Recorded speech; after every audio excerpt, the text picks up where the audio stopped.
long-term care situation in Huron. We'd like to be assured that the municipality is taking action in retaining existing beds or bringing new beds here. The Ontario Ministry of Long-Term Care has a policy which gives stakeholders an opportunity to ask questions and state concerns before changes are approved. We're wondering if this has ever happened in Seaford.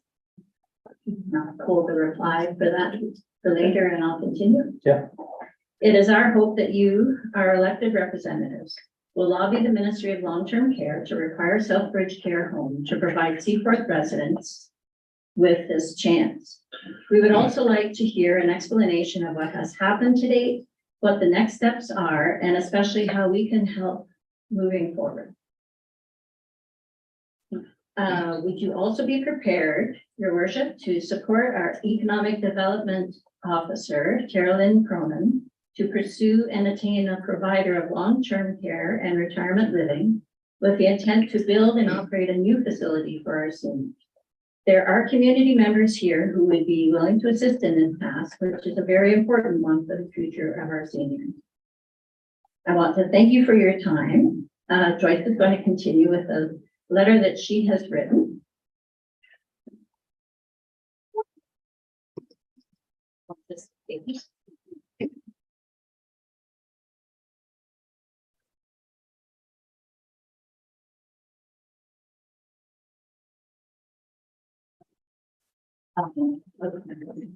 Honorable Mayor Brenda McClellan, PAO Brad Roberts, and Veroni's council members. I ask you that you consider my concerns, which are too lengthy to communicate to you at the October 3rd meeting. Now, did you get that email from me? All right. If you will bear with me for a minute, I would like to share it with all of the people who share my concern about long-term care beds. It's a recognized fact that the building which houses our long-term care and retirement community is an aging infrastructure and needs to be replaced with an updated building. There's ample land in Seaforth to relocate and build in. It's something that was discussed back 2020 and should have had a concerted effort by all parties to make an offer that Sunbridge couldn't refuse. The fact that it has progressed without residents, their family, Seaforth long-term care and retirement living staff, council members, and community members having knowledge of the future plans of the nursing home and retirement home is really concerning. This violates the Ministry of Long-Term Care's protocol, which Linda spoke to you about, that states that all of we stakeholders are to be given the opportunity to voice our concerns and our questions prior to the ministry approving of any transfer of the long-term care beds. With an opportunity to go close to the hospital and other amenities and ample land to use, it would seem like our town would be the perfect place for a new facility. It would afford increased employment opportunities as it's being built and meet the government's plan to build facilities. 160 at the moment, but they are looking to hopefully increase that to 190 in the future. I have huge concerns about the residents of this home being relocated elsewhere. I agree with others. This is a huge economic blow to our community. We have 55 to 60 people on staff at the long-term care home and retirement living. They contribute to the well-being of the seniors in that home, as well as the services of our business community. 63 long-term care beds and 34 retirement living beds, according to the Seaforth long-term care home Facebook page. That's close to 100 people. Their occupants use the services of our hospital and our doctor's clinic, as well as other health-related services in our community. Their absence will directly affect the viability of our healthcare in all aspects. Visitors coming to see these people are in all likelihood going to use services of our business district. Family visits to their loved ones in the long-term care, retirement living are valued for the support they provide for immediate needs as well as emotional ones. So very important for seniors. Facebook posts show extra activities that residents enjoy. Kudos to the hardworking staff for their enthusiastic participation. I also love that they encourage community involvement in many of their activities. The Legion not long ago went to the home and cooked French fries for the residents because they were craving that. They had a barbecue and bake sale when our town-wide yard sales were on in early June. Grandparents' Day festivities on the lawn and more. They're always involving the community with the residents, and that is so key to quality life for the seniors. There are 24 staff who live in the immediate area of this town because they have employment here. High school students are employed by this facility. Cooperative education students have the opportunity to experience a variety of roles while at Seaforth Long-Term Care, and it's been known to help them make a decision on a future career. With the harsh economy, families face what family can afford an additional vehicle to travel out of the area for employment. If we lose this facility, it's going to affect 61 jobs that are leaving our community. And the price of gas, let alone the fact that many of these families need both adults in the family, finding employment. To buy an extra car to do this is not valuable. There's no established transportation service that would be available, let alone affordable, for anyone to travel outside our town.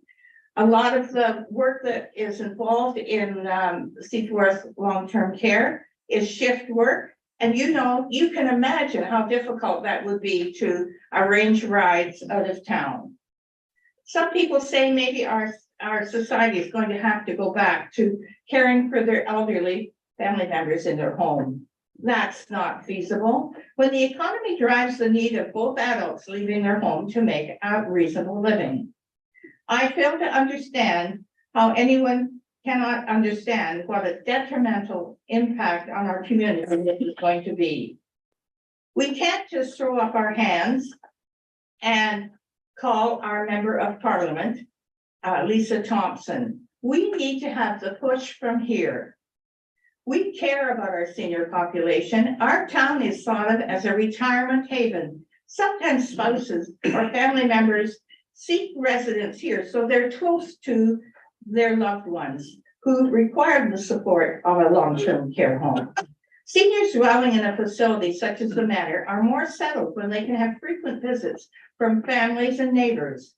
I and fellow community members are proud of the excellent care that they receive at Seaforth Long-Term Care. We care about the future of our town as well. The thought that this esteemed part of our community could be ripped right out of the heart of our town is devastating. That would be dishonoring the very people who worked so hard to build our community. They deserve better.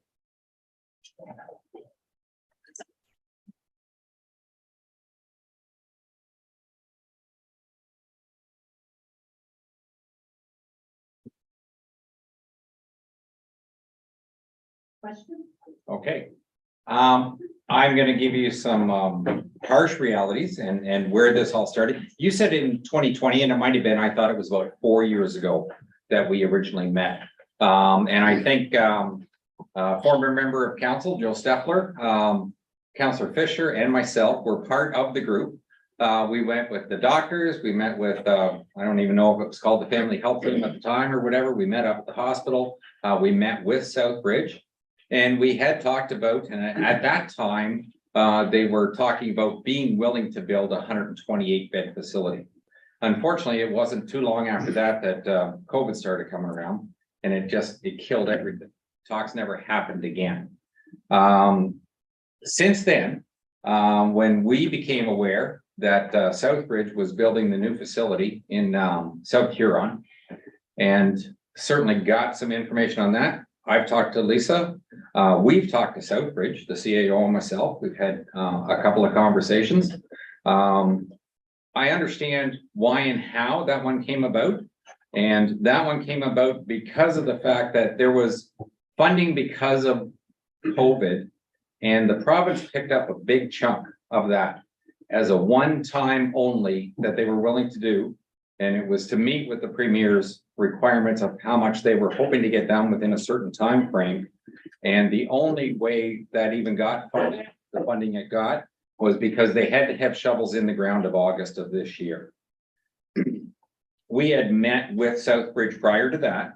And I think, I'm not sure if the last time we met was after that or not, Brad, and maybe it was still even in August. We've taken Southbridge out to look at the lands by the hospital. They said the location was great. And I think last we heard, they said, you know, a 5-acre parcel there would be good. But the bottom line reality is this.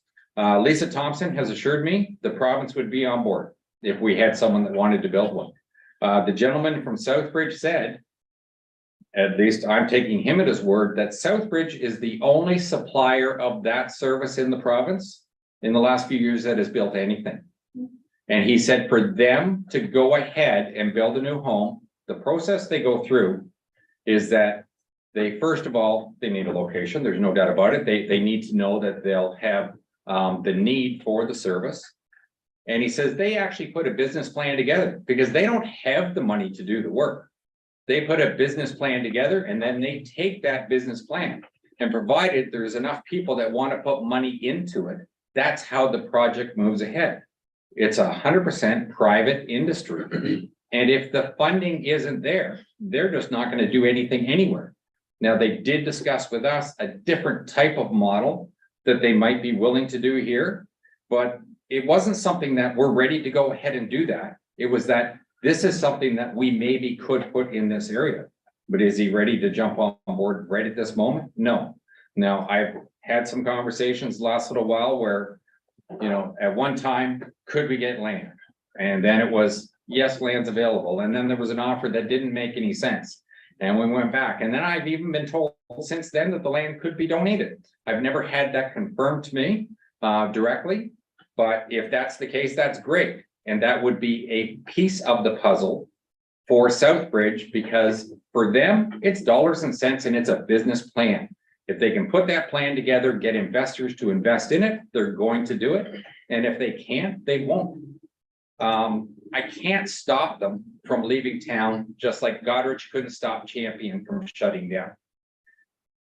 I don't know what you would like the municipality to do for the simple reason that we've had conversations with Southbridge.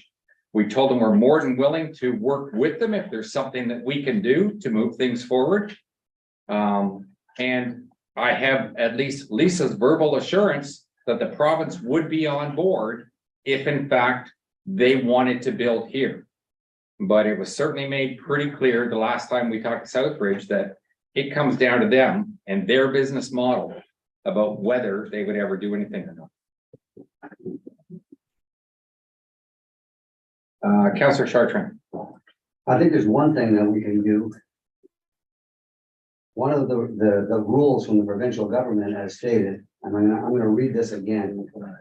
The Ministry of Long-Term Care shall conduct public consultations deciding on a license proposal of long-term care before the transaction happens. These consultations are for and including long-term care home residents, families, staff, community members, to provide their opinions on the proposed licensing transaction related to the long-term. This is the government's rules. That never happened at all. All these people want are a chance to ask those questions. If there's something that we can do to set up that meeting, we should help do that. Some of the questions that will more than likely be asked, that have already been asked of me. Our C4 beds are going to Exeter. Does that mean my mom or dad is guaranteed that they're gonna get a spot in Exeter? That's a good question. Do I have to start putting my parents on the list? I work at C4. Will I get one of these jobs at Exeter or at Goderich? Good question. We can't answer that question, but maybe Southbridge or the government who's supposed to hold these consultation meetings can. What will happen to the Seaforth Manor, the long term? Half of that facility right now is long-term care, half is retirement. For example, Queensway retirement home right now are already getting notice they have to leave by the end of the year. What's gonna happen to our long-term or our retirement home here? These are valid questions that these families wanna ask. And the government is not following their own rules. So if there's something that we can do to help set that meeting up so they can get their questions answered, we should be pushing for that for them, in my opinion. We certainly can't force Southbridge to have a meeting, but the employees of the homes certainly should be contacting their employer and finding out when, what, and how things are going to transpire. As far as doing something with the province, I would say Lisa Thompson is our best bet, and certainly minister in charge of long-term care should be involved. And I agree with you. I understood those to be the rules also.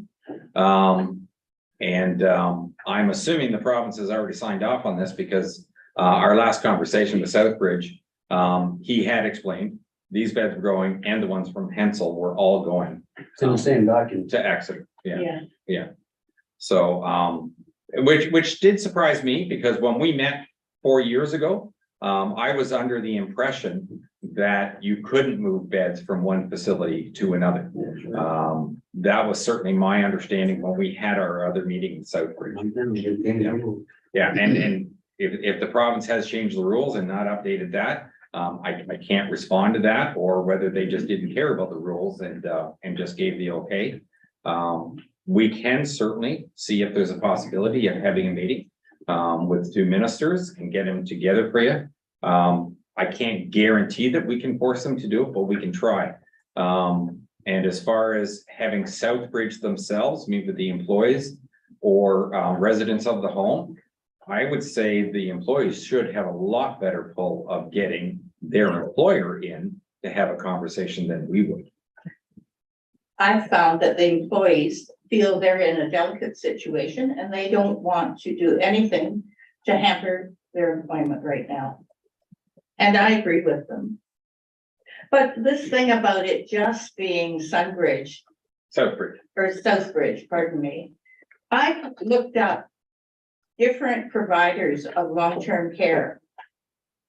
And in the information I read today, it said that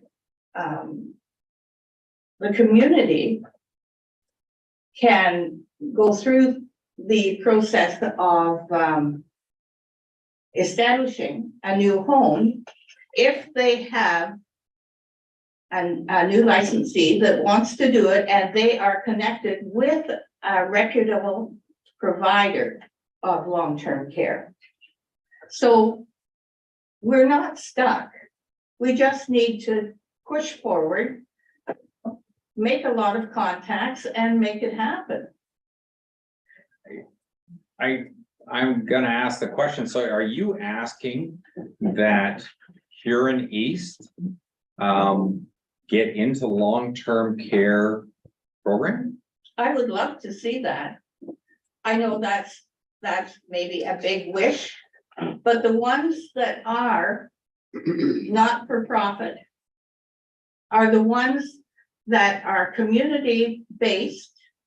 They have an interest in their own community and their seniors, and they're not the ones that are taking off and moving to another area just because the profit isn't there. It's not even a matter of just the profit not being there, and I'm going off the top of my head here, but Just the two county homes alone cost Huron County taxpayers, I think it's around $8 million a year just to subsidize over and above what it actually gets paid to run those facilities.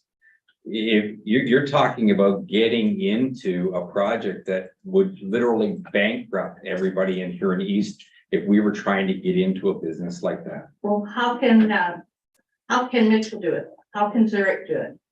They have homes that are community based. But those are not municipally run. And the difference is because the pay that you get paid through municipal positions compared to the privately run homes that do not get paid near as much.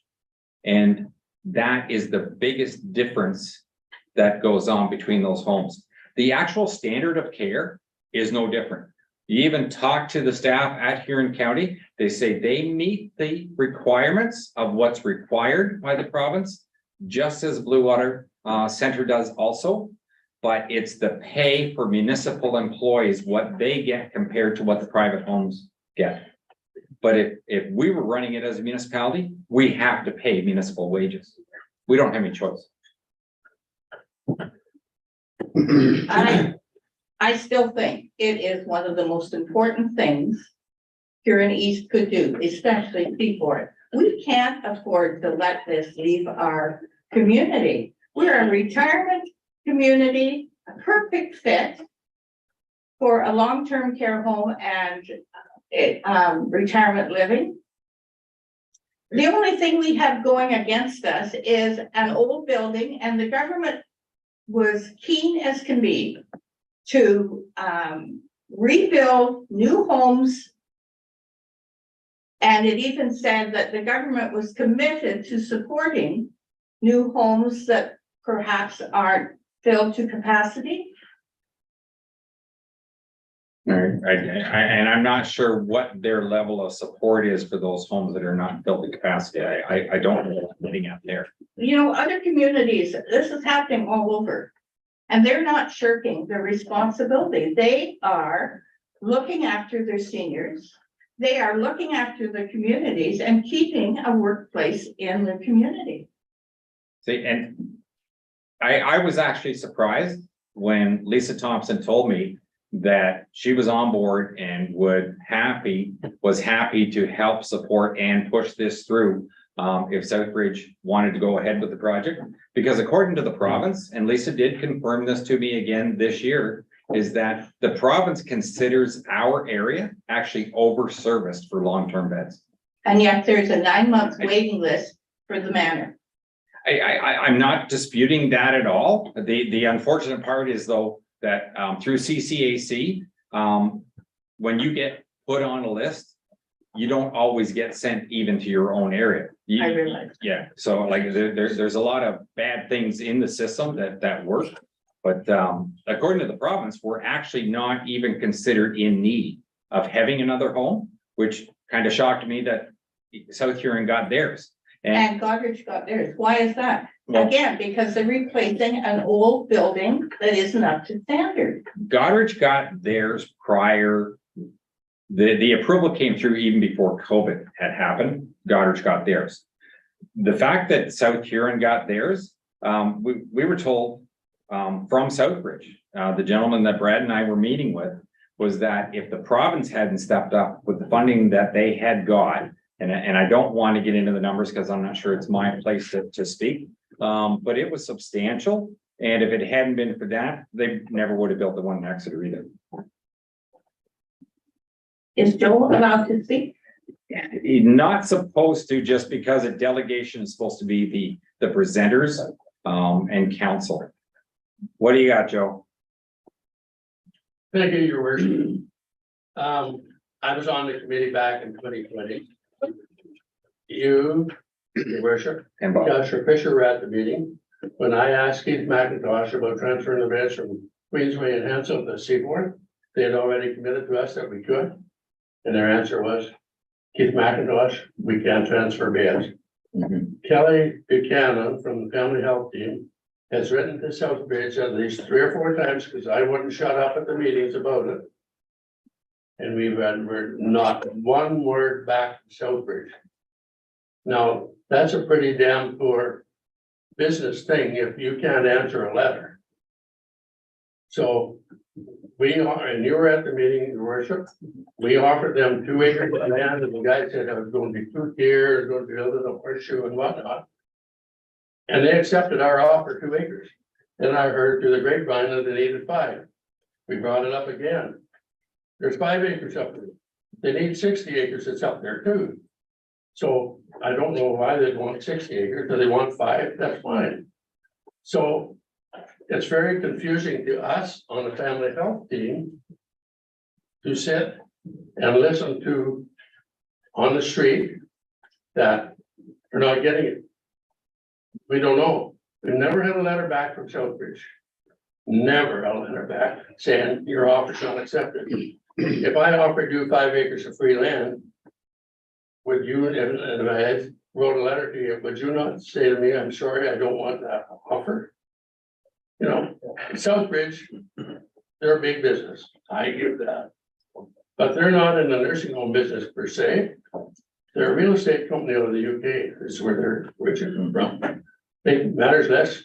These nursing homes are their bread and butter here in Canada. So I agree with Joyce and Ms. McLaughlin. We haven't heard anything. All we want is an answer, yes or no. So instead of going on the negative side, then we can start to maybe talk to new nursing homes that will get government funding, and they'll give them the same land that they wanted, the same land, free of charge. Now, I don't know where you can go get 5 acres for nothing anyway. So that's our side of the story. Okay, can I, and maybe I can ask the question here. So I had been told that there was possibility of 5 acres being given to them as part of an incentive to go ahead. Now, I couldn't pass that on because first of all, we haven't had a meeting since I was told that, and I didn't have anybody that could confirm to me that that was an actual fact, because I do remember when we had the meeting up at the hospital, we talked about during the meeting that we would give Southbridge land, and then as soon as Southbridge left the room and we were still discussing stuff, then the hospital trust said, oh, by the way, we expect to get paid for it. If you guys want to give it, you can. So that wasn't really giving land. So if this is land that's actually available, not a cost of the municipality, but is a donation and can be given to Southbridge, I need someone who has the ability to confirm that if we're going to write a letter to them and say, this is part of the package to help you make your decision. And I quite agree with what you're saying, your worship. Who did they get the letters from? Who made the offer to them? It was not the municipality. It was a family health team that made it. Why didn't they get back to them and say, the family health team, and say, we need 5 acres? That would have been no problem. The land's up there. The hospital trust owns over 60 acres. So, like, it's lack of communication is what it is. If they had to talk to the people that offered it, instead of going through the back door to the municipality. And then we never heard anything at the family health team from the municipality, not one word. And we have yet to get a letter from you or Mr. McRoberts saying you're not accepted. So. What letter were you wondering about us saying not accepted? What's that, Bernie? You said you haven't got a letter from us saying that something's not accepted. Not that I'm aware. No, well, what were you expecting from the municipality to say either accepted or not accepted? I don't know what you're asking for. Well, I'm not asking for anything. I'm just wanting Southbridge to know that they missed out on 5 acres of free land. They didn't get 5 acres of a cottage for nothing. They didn't get an extra for nothing. Okay, so you're referring to the fact that you haven't heard Southbridge to say accepted or not accepted. Okay, And I'm not here to argue, but Okay. I just want to state the fact. John, go first. okay, go ahead, I John. think it's just in the boat totally here where this is economic development. This is at the heart of our community, the heart of our seniors. If we wait around and do nothing, we're gonna get passed. There's more than one Southbridge out there. Write a letter to Southbridge, get the 5 acres. Importantly, talk to MPP Thompson. It's in their literature right there on the website. So That's our responsibility, not theirs. We can go to Lisa and Janet and her team, say, hey, we want a meeting at the request of our constituents. We have an economic development officer that if it is true, we have 5 acres of land, let's go to the Rosewoods, the other providers. Start marketing ourselves as a provider before waiting till 2025 and then say, oh shit, we tried. I think we as elected officials can get those balls rolling to help the people. And we're just in a position now where the solution is to house our residents. The problem is Southbridge. So let's eliminate the problem and go with the solution. Let's find out how we can maintain our beds, and we have 2025 to find a solution. Simple. Councillor Chartrand? I can confirm that the community group who formed as a result of this, myself, Councillor Fisher, and the group met with Hospital Trust. We met with Sheila Morton and Ron Lavoy. They guarantee, because their mandate for that 60 acres is that land is supposed to be used for health care only. We got a guarantee for them that 5 acres would be available for any company to build a long-term care. We asked them how much, and she said a reasonable cost. We said to them, well, we could fundraise, we could get trusts, different trusts, maybe whatever. The bottom line is the group felt that we could raise the money. When we told Sheila that, she goes, it's really reasonable, like, you know, whatever. The bottom line is if we send this letter to Southbridge saying, if we were to provide you 5 acres for free, would you do your study and what's that impact? Before we go out and start buying this 5 acres of land. But the premise that we got from our meeting was they were willing to give up 5 acres of land for a long-term care. How we got the money would be our problem to do that, not the municipality, the group. Whether we fundraise or the C4 Development Trust donates money because that money is supposed to be used in C4 for C4 projects. We're not worried about getting the money for the 5 acres of land. We will get the money.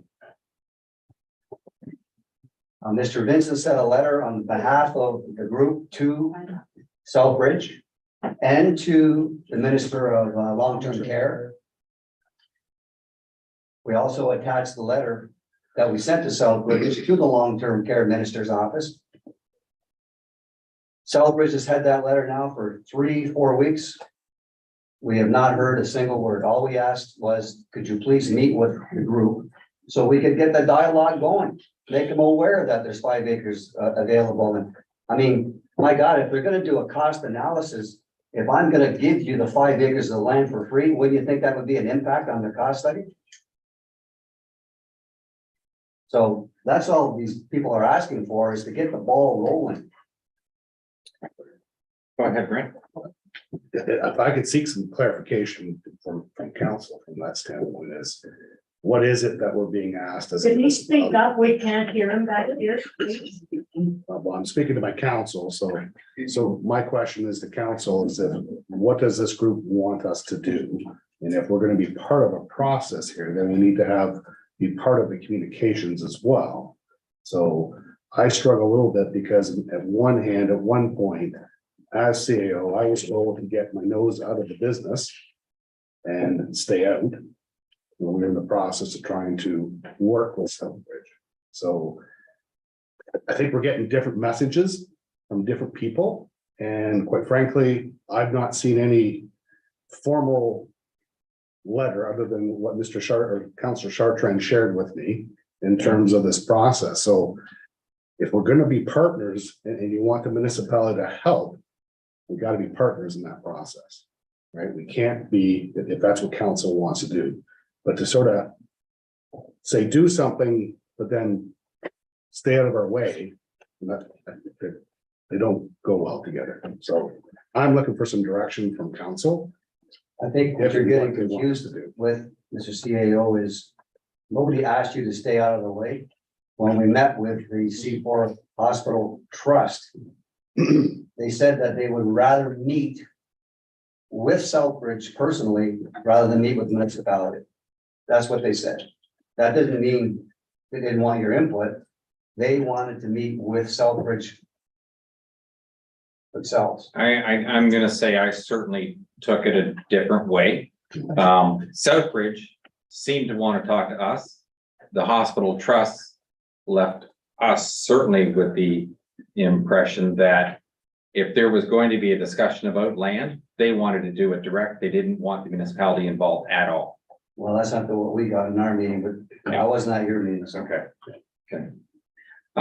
But the CAO is asking a fair question. What is it that you really want to do? Now, Councillor Steffler, if you want us to send letters out, once we've got something, whether it even be a memorandum of understanding between the trust and the hospital trust or whatever, that a deal would be reached, that 5 acres of land was going to be available at no cost to somebody that would come and build a home, then that's fine. I got no problem that whether it's the office staff here or the economic development officer or whatever, send letters out to any agency that would be willing to look at the property and possibly do a home.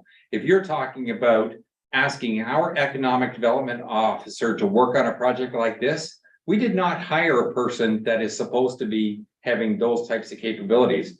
Just like the town of Goddard didn't have, even though they had an economic development officer, someone that could take over to make sure that Champion stayed in business. It's a different thing between running your main streets, doing the things that you want to do in your community, and you have a single goal of looking for smokestacks, and that's what it's called. If you're looking to bring an industry in, and that's what you're going to focus on. And most municipalities no longer chase smokestacks because you spend a fortune and the amount of return that you get on it is really rare, because business takes care of business, no matter how much you court them. Now, courting them with 5 acres of free land, that certainly is a good incentive. And I don't have any problem with that. We've got confirmation that we can support in a letter to have, whether it be the economic development officer or just the office staff, go out and see if we can find some interest. Absolutely. I agree with that part of it. But if you want to hire someone, and you would have to hire someone specifically separate as a full-time position, if you wanted to start working on doing something like this on your own. Just go ahead. Yeah, thank you. No, definitely. We're not gonna have a stack to smoke, do nothing. So you can chase all you want, but ultimately, we are going to lose our culture, we're gonna lose jobs, and we're gonna lose that. As a council, we can't allow that to happen. I don't really care how we do it. Yes, the memorandum of understanding, going out with the 5 acres is very important. Finding out why the province didn't follow their own protocol is very important. Those are all details that if we wait around till 2025 and say, oh, well, it's out of our hand, then we're gonna get run over. So I think we have to look at alternative ways and projects to go. CAO Brad's right. We can't have community groups going around council setting up, because what's Southbridge gonna think? I totally agree with that. We all gotta row in the same direction to keep our families protected. So whether the signature on the end of the letter is Brad McRoberts, CAO, Mayor McClellan, Terrell Cronin, irrelevant at this point. Do exactly what you're saying, get the 5 acres organized, but don't just send it to Southbridge. Find out who else may be offering care and keep trying to keep our people here. So thank you. Yeah, no, I'm fine with that part of it. I think the two things they're asking for is just what John said. Get the letters out to possible other businesses. And the second thing they're asking for is to have this meeting of consultation so they can get the questions answers. That's the two things they're asking for. Okay, we can do our best to try and get both Lisa and the Minister of Long-Term Care to come to a meeting to talk to the community. I can't guarantee anything, but we will certainly put concerted effort into doing that. I'm going to say that when we have a conversation with Lisa, I will make the suggestion it would be good for the community if she could convince Southbridge to at least have the conversation with the community and the employees and the residents to let them know what's actually going on. She's certainly got the ability to put more pressure on Southbridge than we do. That's right. Okay. When I looked at the job description for the economic officer. It said that whoever took that position was to retain business in town as well as seek new possibilities, not in those words, but so I feel this is very much something we can expect to be done. And I'm not suggesting we waste a lot of time with Southbridge. Let's look for other providers and let's get it done. We can't wait until 2025. We have to get on the move with this. I don't have any problem with the fact that we send an information package out to anybody in the industry to see if we get somebody that's interested in it. I'm not saying only send the letter to Southbridge. I agree, send it to everybody, lock, stock and barrel. But I'm just not comfortable sending a letter saying we will donate the 5-acre parcel until the municipality has a letter stating that there is some sort of an agreement between whether it be the hospital trust and the trust or whoever it is, so that that land is available to whoever we might get interested in building. Thank you. Councilor McGrath? So you send the letter out right away with the 5 acres for free. We did a subdivision in Brussels. We venture money all the time. Oswald's trust said they will give the money, they'll give the land cheaply, or even maybe at the end of the day, if it comes down to it, they may say, we'll donate it to you. But by the time we get a letter, another 3 months goes by, get this off, another 3 months goes by, pretty soon you're in the end of 2024. Like I'm saying the same thing. Send the letters out now and not just to them, to every supplier of the service. And if necessary, I know you don't think our economic development officer shouldn't be doing it, but the other side of the coin is maybe and deliver some of those things to the head office of some of these places. And request I mean, here's an opportunity for somebody, if they want to build, because these beds are leaving to go to Exeter Goderich. But if they see an opportunity to maybe build something here and make a little money, who knows? Maybe they may jump on board and say, yeah, let's go ahead and do it. Will it work? Not necessarily. But if we sit here and we all know when the government gets involved, the wheels of time turn almost backwards. So let's not let them turn backwards. Let's keep this thing going quickly. Like 2 weeks a month might seem like much, but that month drags into 2, then drags into 3. You know, in the new year. So I think that's what should be done. That's my view of it, but you know what? Yeah, I think in simple terms, I think we got in this position because we waited too long from 2020 to 23. It's not hard to make a phone call over to Blythe, talk to Janet, and say, hey, Janet, this is what we're requesting, find out an answer. And for the long-term care, what's going on? And get back to Joyce and the group of people of, okay, we called, this is the answer we got. That can be done tomorrow. And then make a plan of what we're talking about tonight to go forward. But I think right now, with what came out this week of January 1st, 2024, long-term care, Pencil have to find new homes. That's why we have this.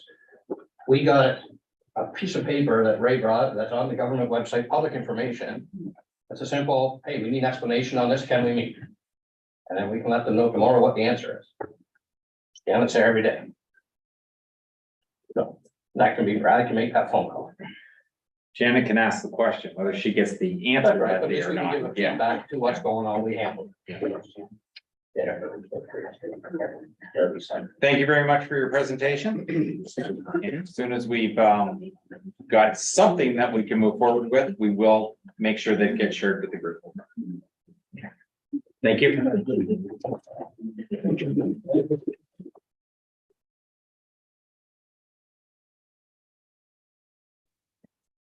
Next on the agenda is the Huron County Libraries. Welcome, Beth.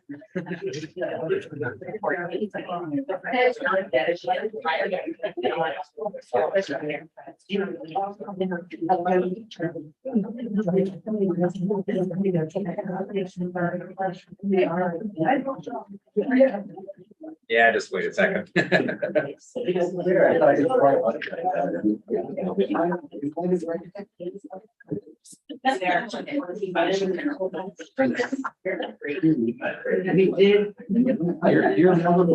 last budget, I think.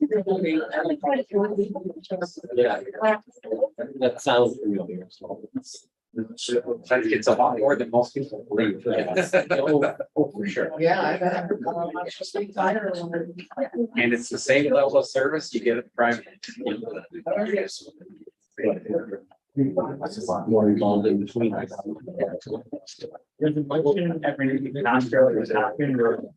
because that was just a delegation, and it was comments from members of council. Now, if we want to, we can pass a motion requesting the phone calls, I understand Council McGrath's frustration with how long some of the things take. I don't personally want to stick the municipality's neck out guaranteeing 5 acres when we don't have something in writing from somebody else. Because if we ever guarantee 5 acres, the hospital trust said, well, I want $1 million an acre. We're on the phone.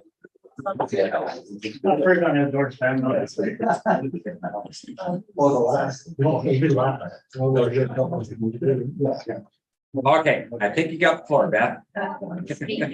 Well, that's all, I promise, almost 100% of the folks I talk to are library users. And they're easy to get to. So thank you for having us today. I am Beth Rumble, the county librarian, and this is Krista Lennon, the branch manager for our East team of libraries. As there are new council members around the table, we did some orientation at the county level. However, because library service is a partnership with our local municipalities, I thought it would be a good idea to provide all of you with an update of what's happening with library service specifically in Huron East. So I will provide a county overview, and then Krista will speak specifically to Seaforth and Brussels. Slide there. That's just a organizational chart that I have included so that you have an idea of some of the positions and the breadth of the library. And just sitting above myself, the county librarian at the top there is the library board, which is a governance board that oversees library service. Next slide. Libraries across the province are extremely busy. You'll see that they are visited much more than attended the NHL hockey games. I think this is to say that they're evident that they're a daily part of people's lives, that they are regularly visiting their local libraries. Next slide, please.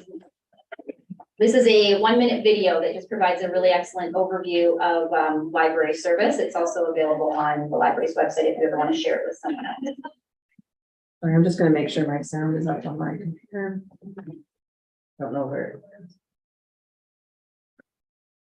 The best things in life are free. Did you know that your Huron County Library Card offers you access to much more than books? With your library card, you have access to 12 Huron County locations and the collections of libraries across the province. Dozens of virtual services, including ebooks and audiobooks, streaming services, digitized newspapers, Wi-Fi hubs, and more. A wide variety of diverse and dynamic programming, including art classes, family story time, LGBTQ2S+ programming, language learning, Tai Chi and meditation workshops, author talks, and much more. Borrow from our objects library items such as snowshoes, musical instruments, provincial park day passes, birdwatching kits, Ozobots, and more. Connect with others in one of our comfortable, accessible meeting spaces. Or start your own garden with the Seed Library. And with your library card, you can enjoy unlimited free admission to the Huron County Museum and Stewart Jail. And yes,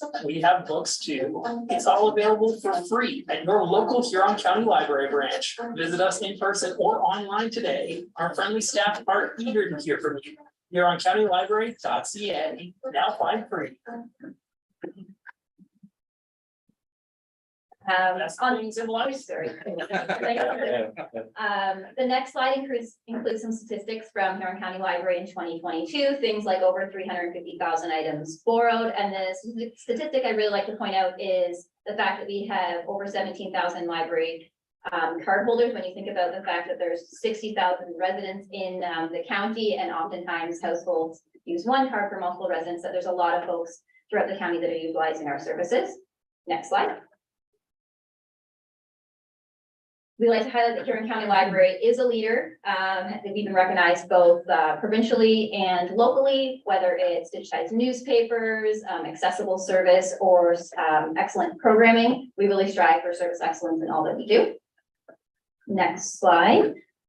Briefly, I will just speak to the provincial landscape. Libraries are overseen by the Public Libraries Act. That's the act that stipulates that we must provide free borrowing to residents. It also indicates that the county appoints the library board.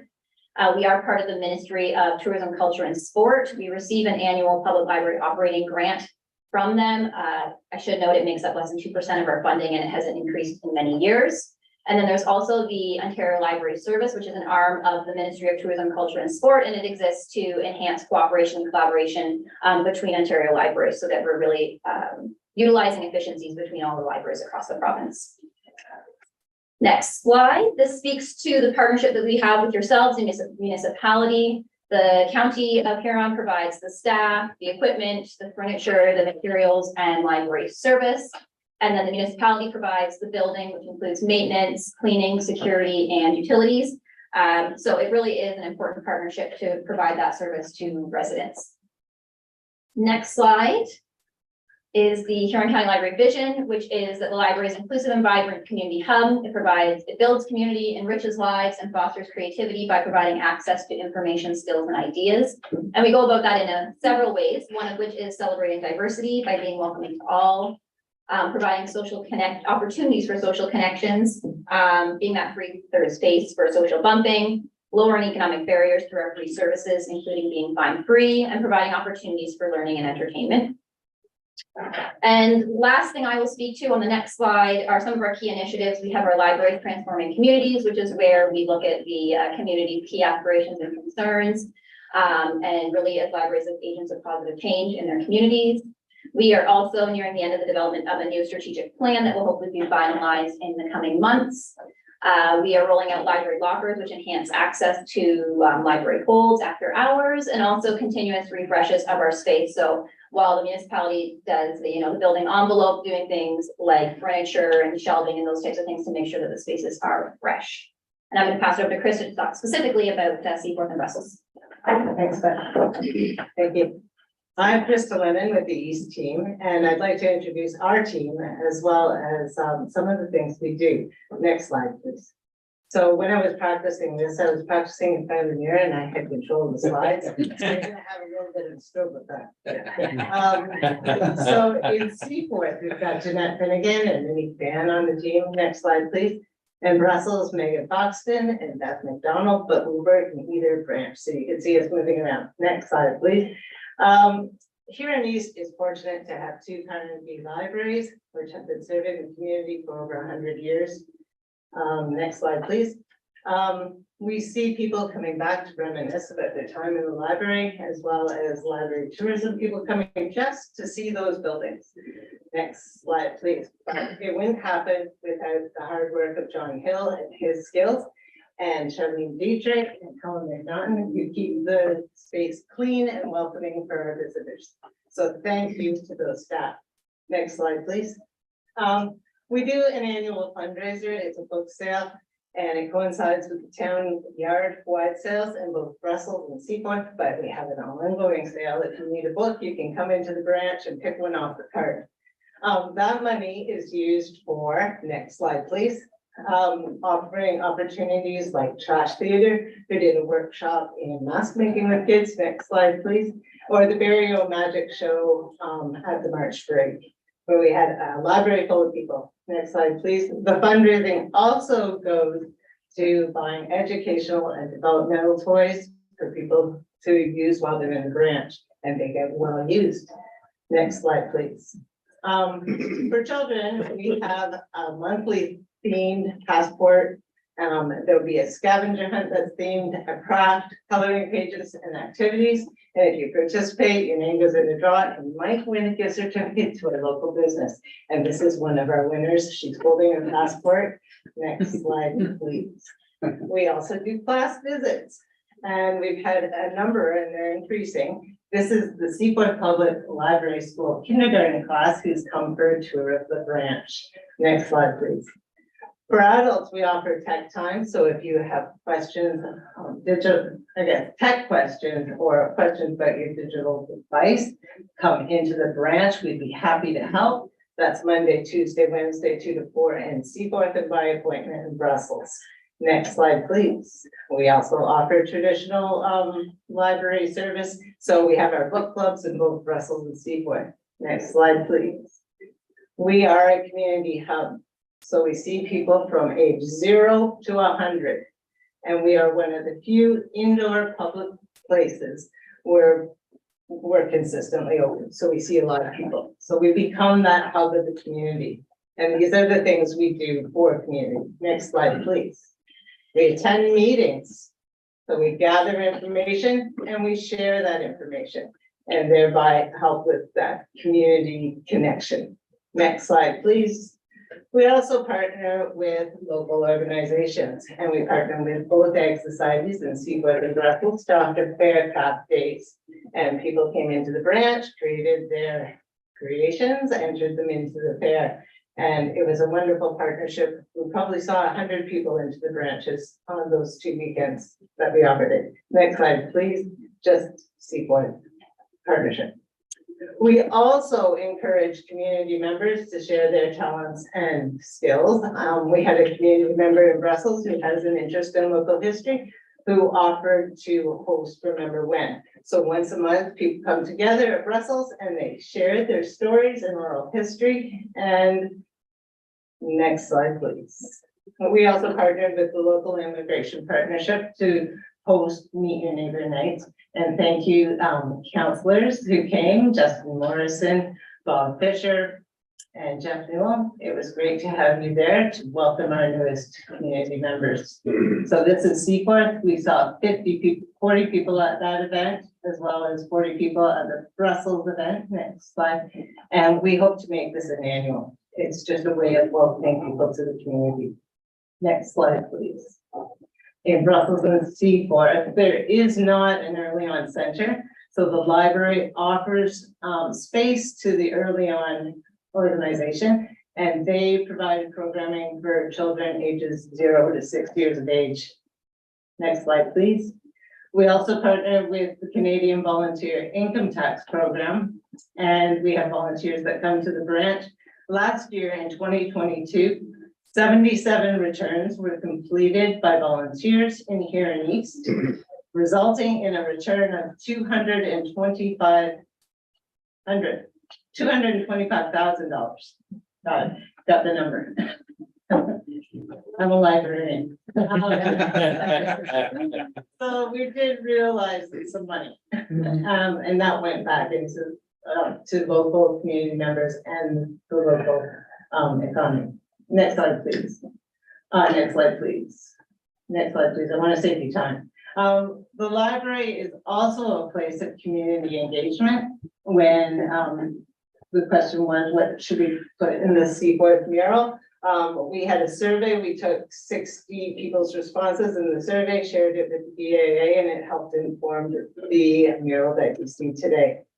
Next slide, please. We also did the same with voting for winter decorations in Brussels, and they chose the center decoration. Next slide, please. We also like to go out into the community and offer activities. We attended all these community events and we enjoy doing that. It's a lot of fun. Next slide, please. You'll see us next at the Santa Claus Parade in both Seaforth and Brussels. And if you see us, you can wave to Bob the Book. He's our library mascot. And next slide, please. And next slide, please. And thank you for your time. Thank you. I'm really excited to hear that you have tech people on staff, because my children are finally not shy anymore about showing their frustration with all the questions that I ask them, and they don't want to help anymore. So I'm glad that I've got a spot I can go. Is there any questions from any members of council this time? Yes, Councillor Fisher. Thank you, Mr. Mayor. Just a general comment about how great a job they do in I just know Seaforth and everything Krista has said is bang on, plus. They're a great community resource and active. It's, yeah, we're very, very blessed to have, these ladies, in our community. Thank you very much. I'm gonna say probably right across the entire county. You know, either you're a user of a library or you're not, but if you are, you do really appreciate the services that are there. That's for sure. Thank you very much, ladies.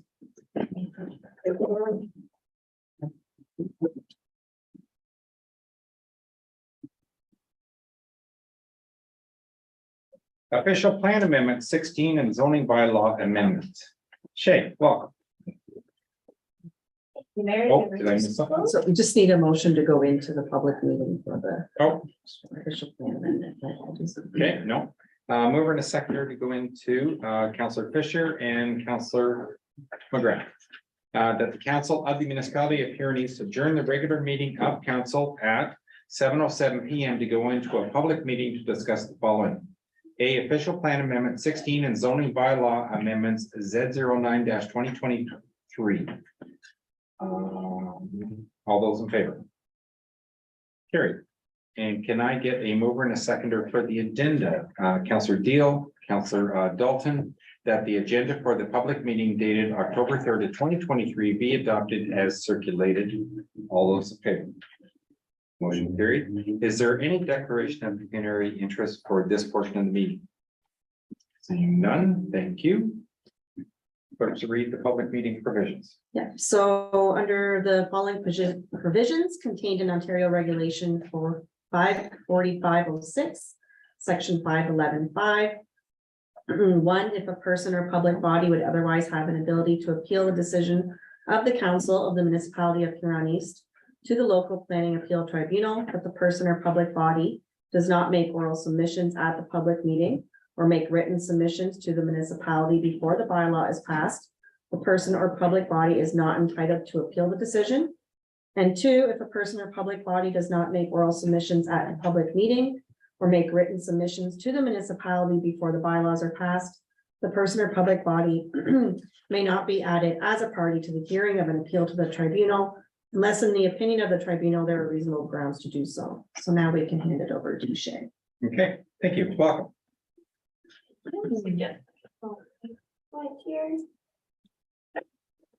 So this presentation is for amendment 16 and zoning bylaw amendment 909.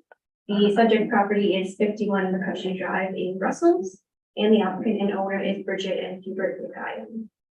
Next slide, please. So just included an aerial photo here of the subject property, again located within Brussels, just south of the commercial core. Other surrounding land uses here include primarily low density residential developments. Next slide, please. So the purpose of these applications are to permit a former church to be repurposed as a residential building. The official plan amendment is required to change the designation from community facility to residential, and the zoning bylaw amendment is required to change the current zoning from community facility to a residential low density special zone. Next slide, please. So just for context, here's the proposed change to the designation map and the official plan. Just to kind of get an idea of some of the other surrounding land uses, primarily residential around that area. Next slide, please. So the provincial policy statement provides policies that allow for the redevelopment and redevelopment of existing buildings to be utilized as in development, and directs such development to primary development areas such as Brussels, providing for access to full municipal services, which the property does. As such, the proposal is consistent with the policy statement. And the Huron East official plan also directs redevelopment and infilling to primary settlement areas.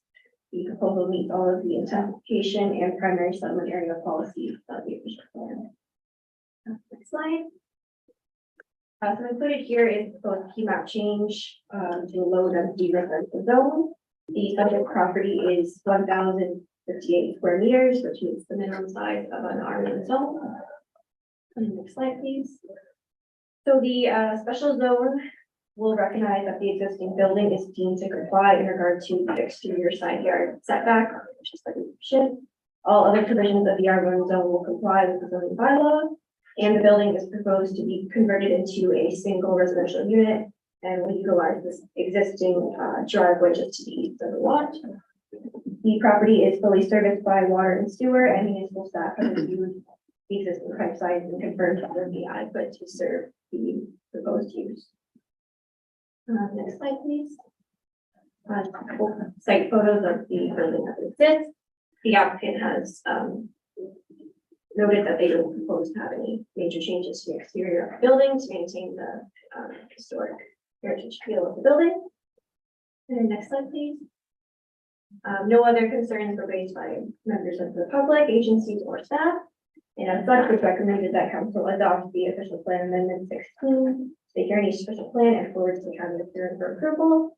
And that zoning bylaw amendment that 09/2023 be approved and the bylaw be passed. Here for any questions. Are there any questions from any members of council this time? Seeing none, are there any members from, are there any questions from members of the public about this property? Yes. I'm Gary Pike, 54 McCutcheon Drive, and I was here to support Bridget and Hubert, and I didn't tell them I was coming because I didn't want them to think that I didn't want to know they were coming here, but they're very good people. They moved from the city and the town, and I think they're going to be a great asset to Brussels and here. So I just want here to support them, and they didn't show up, which was fine. And council, you're doing a great job. Run for council, then tonight I know why I don't run for council. Thanks for your comments. Are there any comments or questions from the applicant? Apparently the applicant's not here. His neighbor here, but he's. Recommendations will be presented following the regular meeting, so I presume that will be in a bylaw.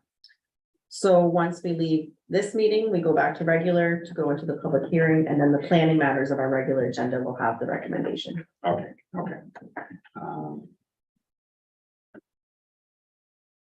Okay, so at this point then, can I get a mover and a seconder to close this portion of the meeting? Moved by Councilor Morrison, second by Councilor Steffler, that the public meeting for zoning bylaw amendment be closed at 7:13 PM. All those in favor? And motion carries. Thank you.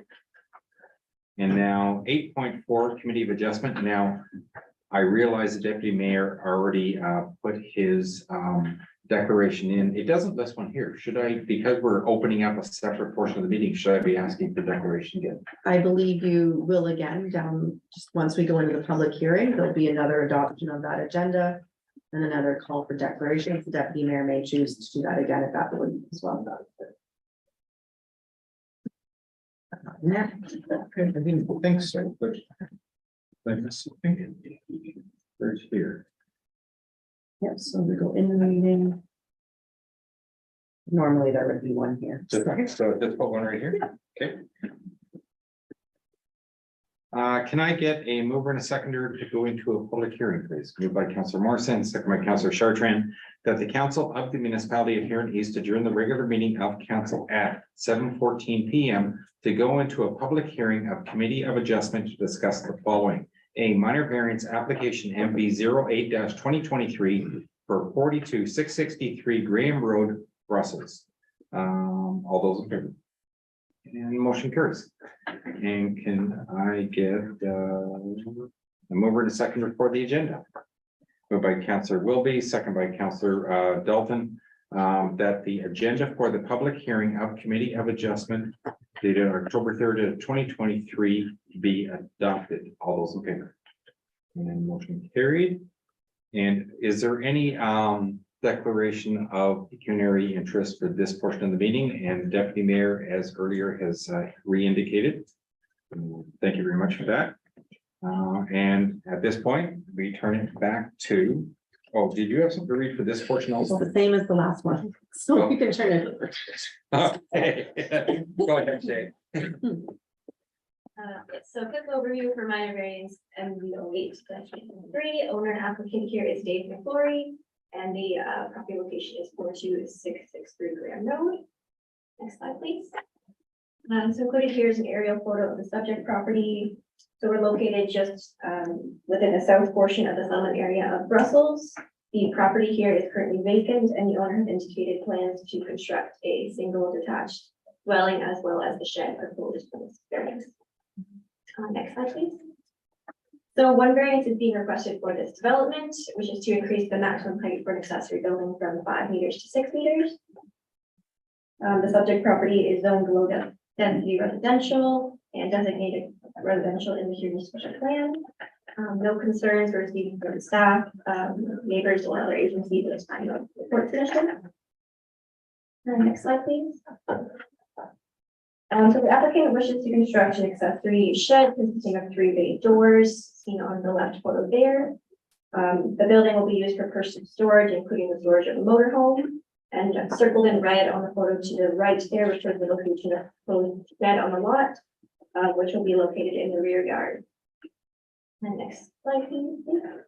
So here's just a photo of the subject property as it exists today. As I mentioned, we construct single detached residence, which will be the main use of the property. The applicant has been informed that as per the zoning bylaw, the accessory structure can only be constructed in conjunction or while the main use being established. And both the dwelling and accessory building will require building. Next slide, please. So in reviewing the policy here, the proposal satisfies the 4 tests on minor variance. So it meets the intent of the Huron East official plan, as use of accessory to residents are permitted on residential developments. And the official plan encourages creative use of buildings to harmonize with the established area. The size requested for the accessory building will allow for the owner's larger personal items to be stored inside rather than elsewhere on the property. All other provisions of the zoning bylaw will be met, such as overall lot coverage of accessory buildings, and all yard setbacks. The proposal provides adequate space to accommodate both the well and septic bed required for the property. As well, a lot grading and drainage plan is recommended as a condition to address considerations of drainage on the property. And the proposal is considered minor in nature and appropriate for the development of the land. The accessory shed is proposed to be located in the rear corner of the lot and not anticipated to cause an issue with surrounding neighbors and doesn't impede the subject land from a compatibility perspective. Next. So as such, it's recommended that minor variance application amendment MB 08/2023 be approved with the following conditions.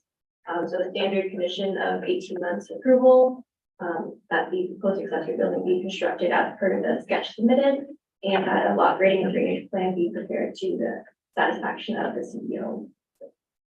And then if there are any questions on that one as well. Okay, are there any questions from members of council at this time? Seeing none. Any questions from members of the public? You're still a member of the public if you want to talk on this one too. And any questions from the applicant? And I do not believe the applicant to be here. Can I get a mover and a seconder for the next motion? Moved by Councillor Deal, second by Councillor Newell. The Council of the Municipality of Huron East, acting as Committee of Adjustment, has held a public meeting pursuant to section 45 of the Planning Act 1990 with respect to minor variance application MB 08/2023. Whereas no comments from the public were received and whereas no agency comments were received, now therefore the Committee of Adjustment approves the minor variance application MB 08/2023 42663 Graham Road, Brussels, to permit the following variance from bylaw 52 of 2006. That the variance approved is valid for a period of 18 months from the date of the committee's decision, and that the proposed accessory building be constructed as per the sketch submitted with the application. It was just a third point, sorry, from the presentation I wasn't aware of earlier, so. That a lot grading and drainage plan be prepared to the satisfaction of the chief building official. All those in favor? And motion carries. And can I get a mover and a seconder to close this portion of the meeting? Councillor Morrison, Councillor Deal, that the Committee of Adjustment be closed at 7:20 p.m. All those in favor? And motion carries. Thank you. 9.1 recommendation, official plan amendment 16 and zoning bylaw amendment Z09/2023 for 51 McCutcheon Drive.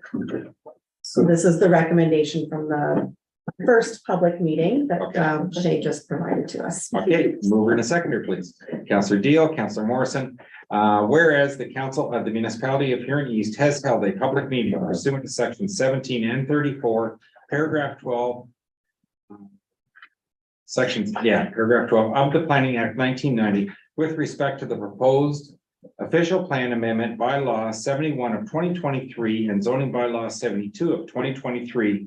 And whereas no public comments were received on this application, and whereas no agency comments were received on this application, now therefore pursuant to section 17, paragraph 23 and 34, paragraph 18 of the Planning Act 1990, council concurs with the September 27, 2023 planning report and recommends that bylaws 71 and 72 of 2023 for approval. All those in favor? And motion carries. And municipal drains, the Geiger municipal drain. I'm gonna get a mover and a seconder, and then I'll just read the motion and then we'll talk. Councillor Chartrand and Councillor Steffler, that the council of the municipality of Huron East direct staff to send notices to the landowners of the Geiger municipal drain watershed to invite them to attend on October 17th, 2023 regular council meeting regarding the Geiger municipal drain tender cost increase. Welcome. 33% increase? Yes. Was it 133? 133. 133, yeah. So, That's a bit of a we jump. found out that the increased costs, are due to the, extended, timing with the appeal period of this drain and, through that timing with increased cost of material, fuel costs and, it was explained as a shortage of labor as well. We are looking at this, tender is, to be constructed in 2023 here yet, so I believe that is also a bonus for us here, to have this constructed this year. Did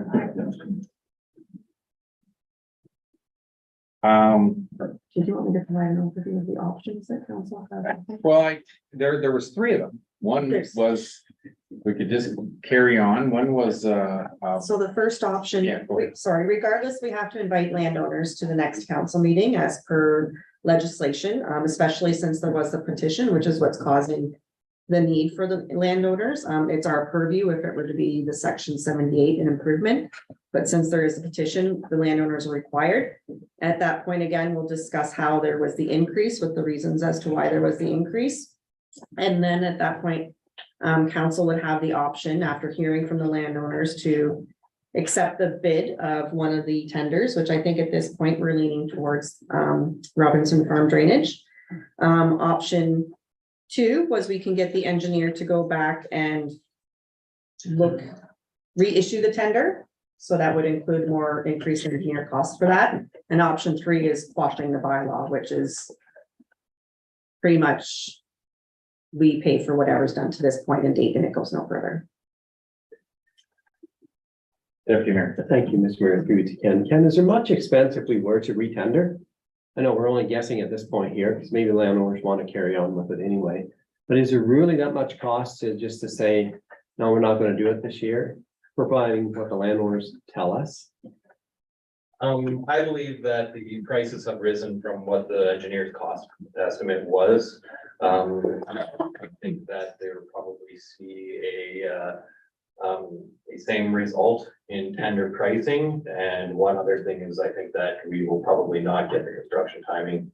That would be this year or even possibly next year if we move into tendering. The contractor is looking for work this year and to get this project moving immediately. And when you say not next year, is that because It would depend on what they are booking for next year as well. So I know we're looking for stuff this year, but depending on the timing of when we would re-tender this, we could be looking at either late fall 2024 or even the possibility of moving into the following year as well. I know we're dealing with a lot of what ifs, but what if we turn this down and re-tendered in December for spring? I think, yeah, we would probably be looking for the 2024 construction. I think that would still fall under that. I just wondered, guess you're basically wrapping up a season worth of construction now or getting close to that. Yeah. And I'm just thinking that maybe because you only had 2 people sort of apply to it, so obviously everybody else is busy. Yeah, I would agree with that. We were hoping to get more bids on that for the construction of the 2024 season. But yeah, this, the way it came down, this contractor is looking for work and to finish up this year and to move the process forward. Which is already been Pencil might have been a little process. sharper if he was looking for work, but yes, I understand that. So we'll invite the landowners to the next meeting then, right? Yeah, we would invite them to the next meeting to go over the contract price and to consider those 3 options. Again, with option number 3, that decision would be able to be appealed to the referee by the landowners, and we would probably be left with no way of being able to assess out the costs that have already been incurred with the drain. Thank you. Councillor Chartran. Yes, the landowners who submitted this in the first place, can they cancel it? Are we beyond that? They can request that, as it is a section 78. It is a council's decision to proceed with the project or not. As it is already municipal infrastructure, so. They can make the recommendations of proceeding or stopping. Is still up to council to decide what goes on. Right, but if you recall, the conversation was if they cancel it, then they can be assessed the full cost. Right, It could go into a section 40 where we would have to have the engineer write a letter to distribute costs. So if the project gets canceled, you want them to cancel it? well, yeah, but I'm not sure they would. I'm just saying. Yeah, but if that's, their option is if they cancel it, it's their cost. If we cancel it, it's our cost. We're simplifying this a little bit. Yeah, yeah. Or we proceed. Yeah, in fairness, to go back to the point Deputy Mayor was making, like, quite often, if you're booking something for next year this far in advance, you got a lot better chance probably of getting a decent price. Although maybe everyone's gambling on what's the cost of fuel and everything else gonna be for next year, I don't know. But I think that's the $64,000 question at this point, is that if the price is no more for next year, we're no worse off. If it's better, great, and it might be. If there's a guess that it could be a lot higher, then that's not the right course of action. That is correct. The one tender price that we did get was higher. It was for 2024 season 2, so we could fall into getting higher prices and it could turn around as well. So that is the decision that we are left with here today. So before we get to our next meeting, then, is that what we're hoping to do, is just take the recommendation of property owners and carry on? Well, you're gonna receive their information and yes, determine what's the best course to follow. Okay, right, based on that consultation. Yeah, and I think this is one of the few projects that might be remaining that we're kind of in that inflation period where the engineer's estimates just weren't totally there for a year's worth of inflation at that rate over that COVID time frame. So Deputy Mayor? Thank you, Mr. Mayor. Ken, I don't recall with this one here, was Huron assessed really heavily on this one or not? I would have to go back to my notes I thought we on did have a that. good chunk. I want to say there was 2 road projects. I thought I read it, and I was looking again. It's almost second. It's there. 114. Yeah. Yes, I did. 114,000, yeah. And that was based on the engineer's report. Correct. Yeah. Yes. Plus a slight increase with the Yeah. construction costs. So escalate that up. So yeah, we got a fairly large Yeah, share. we have a fair share in that, so we do. So I mean, and that's where I guess I was coming at. It's back to that gamble. Do you hold off till next spring and hope for a better deal? Or do we bite the bullet and pay and pay what's there? No. But we have a fair bit in this game too. I understand that, but what I don't know is the contractors that do this work. What other business needs to be happening for them to be busy? I guess is what it comes down to. Like, although with the economy right now, there's lots of businesses that are booming, but there's lots that are starting to see slowdowns. But is this an industry that is going to be busy no matter what? And if it is, then you're not going to see much of a decrease. And I don't know what's going to happen with fuel and wages and everything else come next year. So, Could be more. that's just it. No, there isn't. There isn't. Through you, Mr. Mayor, I believe that this is gonna be a steady business here over the next few years. There are lots of inquiries for municipal tile drains. It is a pretty small niche of contractors that we do get to bid on these types of projects. And this is one of the most reputable contractors in the whole business. They completed a drain port already this year within the municipality. And I think that he's looking for work because he maybe just either got stuff done a little quicker this year with weather being a little drier this year, and probably got more work done than he was expecting to get done. I appreciate that. That's good information. Well, I guess the bottom line is it will be council's decision, but we should listen to the members of the public that are involved in it. So that's what the motion was requesting. All those in favor? And the motion carries. Thank you. Thanks. Reports and recommendations of municipal officers, privacy and routine disclosure policies. Yep, so there is just a recommendation to adopt the privacy policy and the routine disclosure policy. These are pretty standard across municipalities, just to align with Municipal Freedom of Information Privacy and Protection Act. Sorry, I'm used to saying the short form, so I have to think about that one for a moment. Right now, we currently don't have any policies, so this just puts us in a good spot if we do run into situations where we have a breach of confidentiality or personal information and things like that from a staff perspective. And the routine disclosure is just nice to have so that other staff know what they can release on a regular basis. Public knows what we do release on a regular basis, and it saves the time or the process of going through a freedom of information request if you don't need to do it. So they're pretty standard policies to align with them. Okay, can I get a mover and a seconder, please? Councillor Newell, Councillor Morrison, that the council of the municipality of Huron East adopt the privacy and routine disclosures policy. Councillor Fisher, you have a question? Thank you, Mr. Mayor, to Kirk Rudy. So if somebody does go out and break this policy, there's no repercussions that I listened to in this. Not necessarily through the policy, through legislation. Breach of confidentiality and personal information would have to be reported to the Information Privacy Commission. So there is kind of a routine, or I want to say a protocol through that avenue. This policy is just letting the public and staff know that what we do to protect personal information. It's not saying that we can penalize anybody for doing it. Breach protocol, which kind of aligns with this, if there is a staff breach protocol of privacy information, outlines how we can maybe change processes and things like that internally to prevent things. At the end of the day, breach of confidentiality and personal information would have to go through the IPC.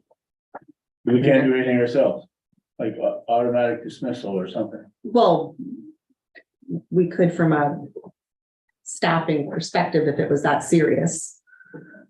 I think that would align with more than just our privacy policy though. So our privacy policy doesn't have enforcement behind it.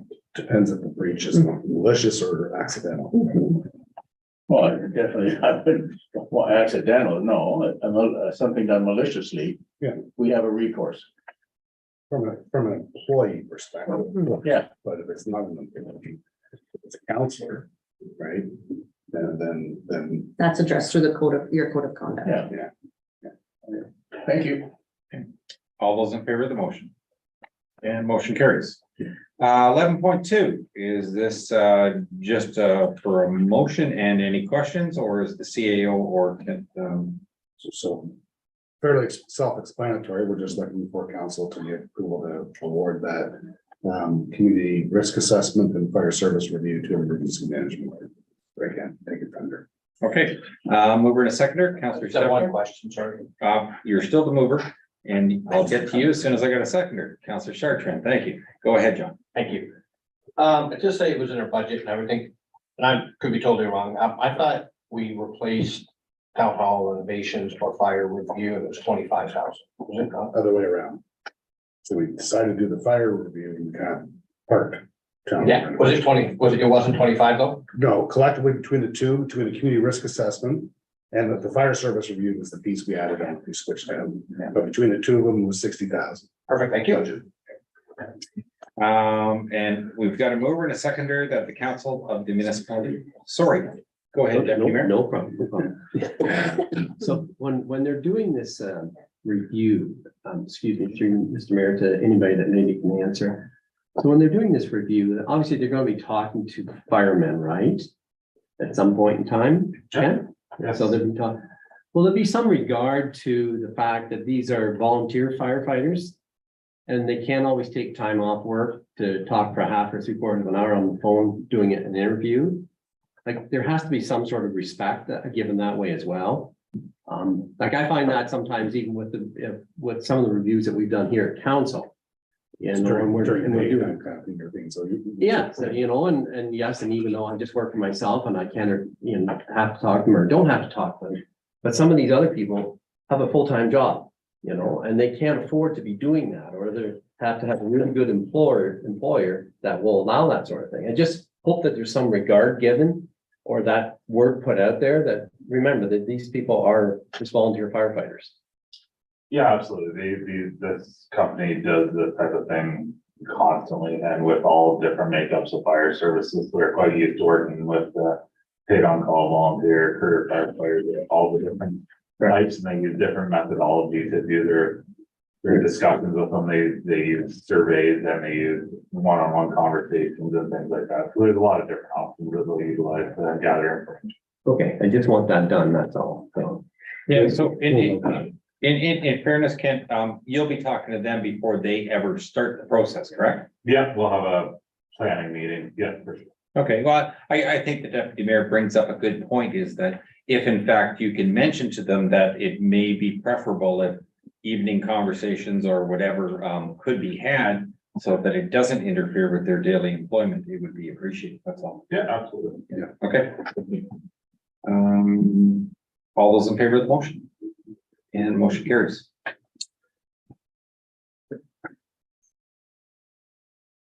And the CAO. So we received, actually, Mr. Mayor, you actually received a letter. Responding to the Housing Affordability Task Force recommendations, and they're soliciting kind of, they want, and I think they're somewhat emphatic about it, that they want municipalities to respond and provide some direction. So I asked our county staff, she's still here, yes, to go through the recommendations of the task force and provide what they would classify as their, I could say their top 6 they gave you in terms of recommendations, and I'm just looking for council to give you some direction as to what 5 recommendations of the task force they'd like to bring forward. And is there any particular ones, or any one of the 6 of the county's recommendations that you would suggest we not pursue? Well, there was one on here that jumped out at me, and that's number 27. Well, I guess it's number 33, where it says 27B. Require a $10,000 filing fee for third-party appeals. Now, there may be a justification at some point for third-party appeals, but quite often I find third-party appeals are people that really don't have any skin in the game, but just trying to hold up the process. I'm not sure $10,000 is the appropriate amount. It's a little over the top. Well, yeah, but I don't have a problem, because the biggest problem is that whenever you wanted to go to the OMB or anything before, it didn't cost you anything, and the municipality paid everything. So having something in there like that, I think that's appropriate. Maybe not that amount. Yeah, but I like that idea. Where do you see that one at? It's not- Number 33. It's in the actual recommendations with the letter. Oh, okay.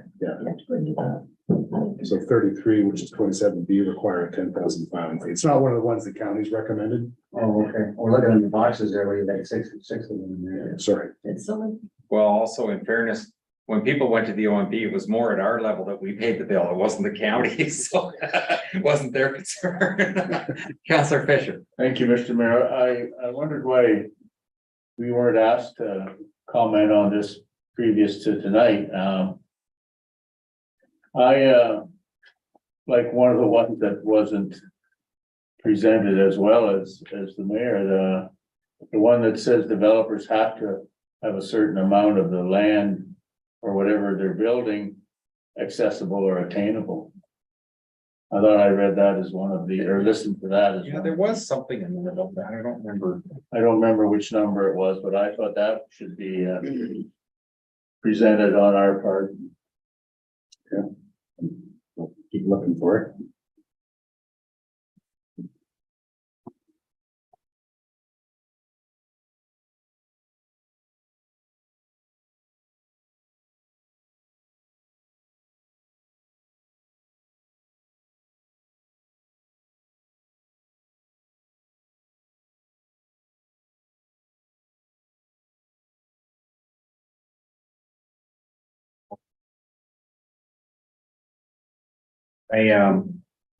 So these are recommendations that they want to know if we agree with them, right?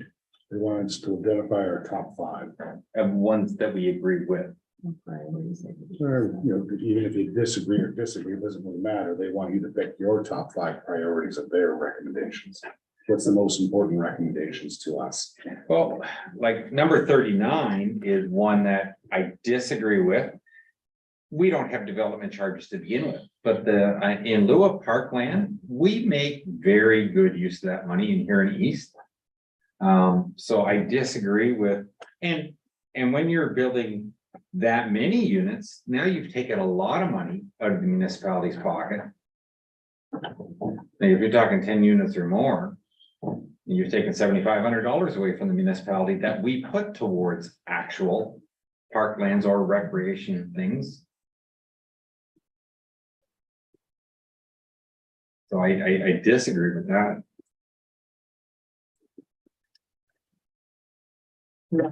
So I'm able to find yours, Bob. Okay. I'll keep looking for it if that's something we want to. Well, You remember it, Shay? You able to find it? Can you repeat what the? I thought one of the 74 items, Shay said that developers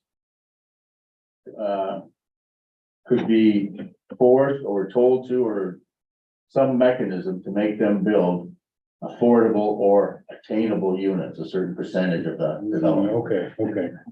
Thank you.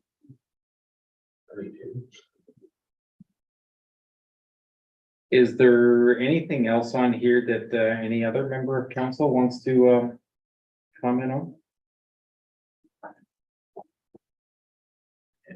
I know, unless you've got an example that we've undertaken that one of these affects us, it's hard to say yea or nay on it. There's a comment about the heritage designation. Oh, yeah. About That too. the, I didn't like that. I hear it. I can't find it again. 20 and 21. Yeah, Okay, yeah, about the heritage designation, and delete those two. and then, yeah, okay, 20 and 21. No.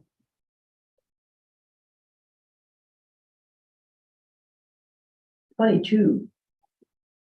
Compensating property owners.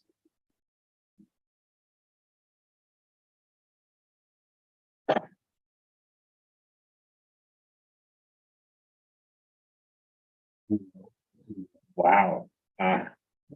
There's a lot of stuff we don't like, but Yeah. that's not the question, I don't think, but only the truth. I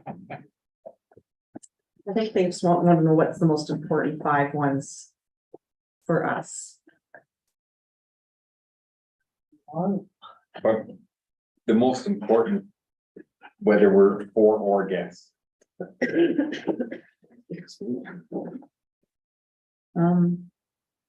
Space to rank the chart, the space to rank the top 5 task force recommendations. Doesn't say the top 5. Yeah. Specifically worded. Revisit a way a recommendation has been implemented up to this point, as well as how some of the recommendations could or should be implemented with amendments. So I don't think we can ask for them to be taken out, just how we would like to see them being implemented. Is how I'm reading that sentence, but.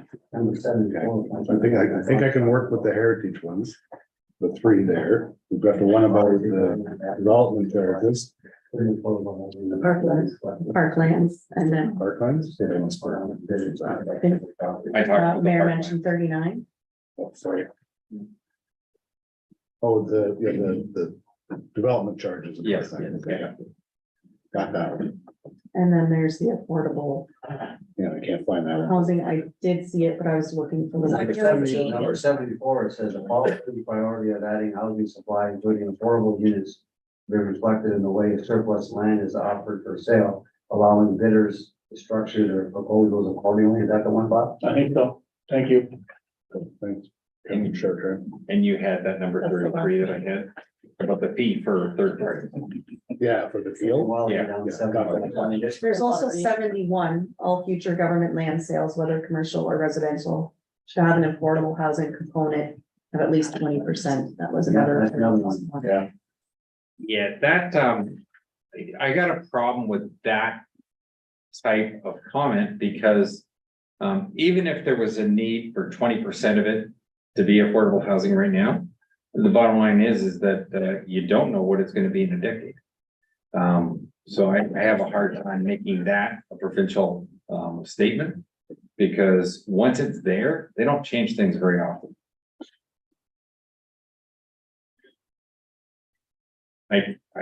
Although it would be nice if the developers could do a better job of maintaining the needs of what the public is after.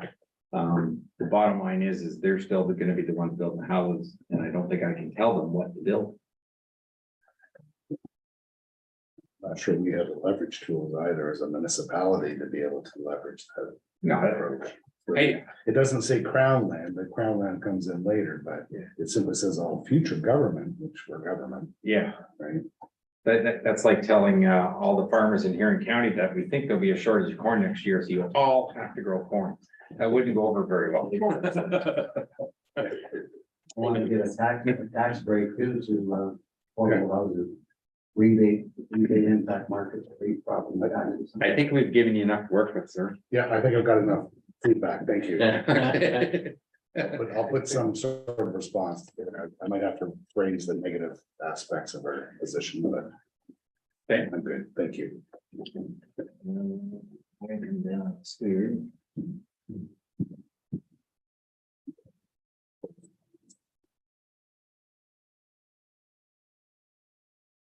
Okay, we got correspondence, Huron County Planning request, oh yeah, the temporary use agreement. And I get a mover and a seconder, moved by Councillor Deal, second by Deputy Mayor, that the Council of the Municipality of Huron East accept the request to remove the temporary use agreement from 45163 Moncrief Road and consider a bylaw to repeal and the authorizing bylaw, and that the additional residential unit be recognized in a special zone recognizing the existence separate entrances in the future housekeeping item. Shay, I just have one question. So when we change the housekeeping, we're just gonna acknowledge the fact that they don't have to have a separate one, or we're gonna, Have to exist. oh, they do have two now. Yes. And normally you're only allowed one? Yeah, so when we updated the provisions in the bylaw, the ARU provisions required that only that, on an AG4 property, they would have to share and utilize the same laneway. So this one was already existing with two, prior to that provision being established, and we will just recognize that it has two, and then that's permitted in this case. Okay, I thought it was the other way around for some reason. And this is on a Huron East Road? Yes. Yeah, okay, okay. So not a county road? No. Okay, okay. All right, any other questions? All those in favor? And motion carries. We are down to council reports. What do you have? Deputy Mayor? Well, from our last county council meeting on September the 20th, we had Chad there from the Clean Energy Frontier. He talked about, that's Douglas Pointer. Talked about how number of suppliers that supply stuff to their Douglas Point now has jumped from 13 suppliers to up over 60 now over Huron and Bruce, Gray counties. They're also having the same competition for talent as what everybody else is. They can't get enough people. Housing is another issue for them. We had Julie Sawchuck there. She's a lady from near Blythe that was hit by a car while riding a bicycle, so she's paralyzed now. Quite an interesting talk. She's very knowledgeable about accessibility. She talked about how we can do little things to improve people with disabilities. Just some safety stuff, gives them independence and gives them some dignity. She pointed one thing out that could be real simple. She showed a picture of a new bench installed along the waterfront or something like that.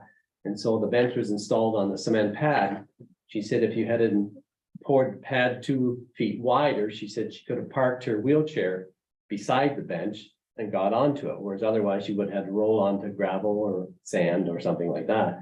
So she said, just take a few minutes, look at stuff like that. Sounds like she would actually come out and sort of consult with people, you know, to give them some ideas and point some things out. I found it very knowledgeable. And She's very knowledgeable. she explains stuff very easily and very down to earth person.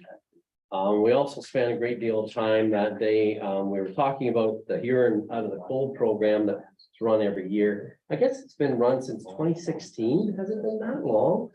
Over the years, it's had some different partnerships with Salvation Army and things like that. I think last year it was run out of a partnership with the county and Canadian Mental Health Association, and it operated out of the Lakeshore United Church, I believe, out of the basement there. So like I said, over the years, there's been some different partnerships. What they're proposing and what we're going to try to do this year here, and it's we want to do this program and see if it's going to work or not, get some ideas from it. But we're actually going to rent or lease a motel, 14 rooms in an underused motel in the Goderich area. And so with doing that, then people that have to get out of the cold on emergency cases, they could come there, they could actually live there if they want to. They'll have their own room. They'll have to sign an agreement, I believe, as well when they sort of move in, but they have that room to themselves in, they can shower. They'll have a microwave there. They think by doing that, can provide better staff service, like a 24/7 wraparound service.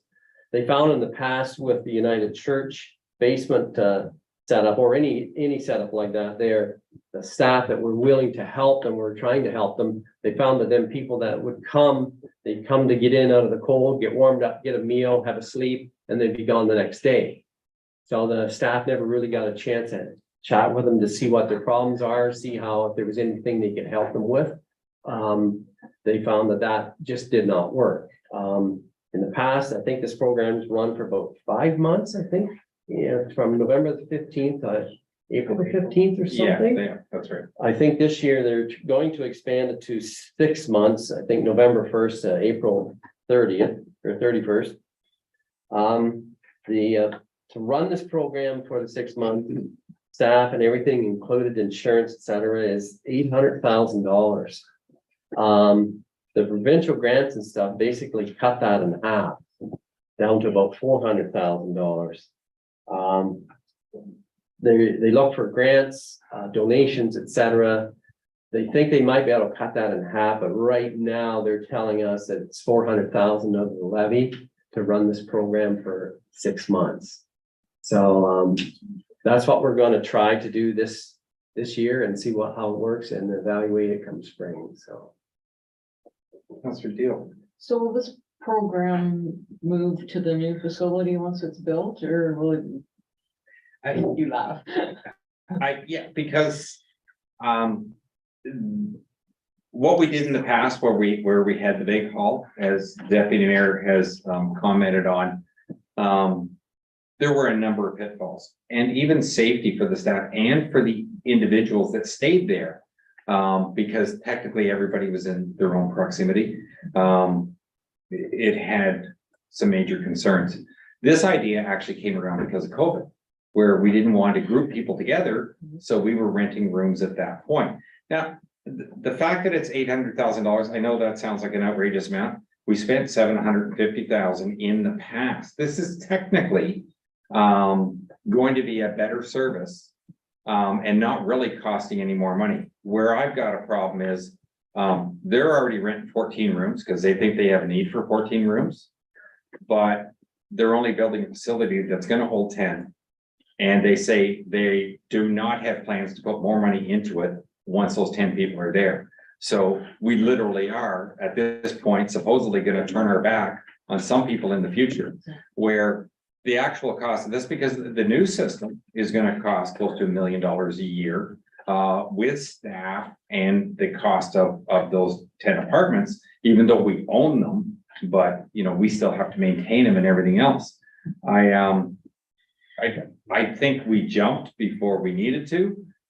This idea could have been something that we could have worked on for a couple of years and then seen how other people dealt with it. There's a lot of different scenarios out there of what other municipalities, counties, cities, whatever are doing. It'd be nice to give everyone a couple of years to see which ideas work best and then spend our money if we're going to do that. That's like, I agree with the program as being better than what we had in the past, so I certainly did vote for it. But I'd rather we do this than what we are going to do at the moment. So, John. Thank you. Deputy Mayor, who are going to run the wraparound services this year? Is it going to be county staff or is it going to be CMHA staff? Last year was CMHA, 2 years ago was county. I was shaking my head county, but I think it is county. I'm pretty sure it is. Yeah, but it's So they better. Oh, they could be. Yeah, no, it's just important because if it's county, there's no job postings for in October for December. So that would be a concern. If it's wraparound under contract, then that's fine because there's been 3 different models in the last 3 years. So I'm just wondering what. Then I can't answer your question, John, for sure. We did discuss what the actual costs were, that it did include the labor of the person or the multiple people that are going to be working with these individuals. But I did not specifically ask whether they were county employees or contracted employees. So I can't answer that question. Okay, but it was important in the fact that when the shelter or the code was closed, those individuals were still providing service to the individual as opposed to the county, where they would move on to other projects. Potentially. So it doesn't matter. It's just, again, it's better than nothing. It's, finance is what it is. Homelessness doesn't end at the end of April. Right? No, I know. no. So we got bigger issues. The 10 units is going to be year round. This is going to be 6 months, but thank you for doing something. I don't know if we're doing the right thing yet, That's right. but we're trying something. Yeah.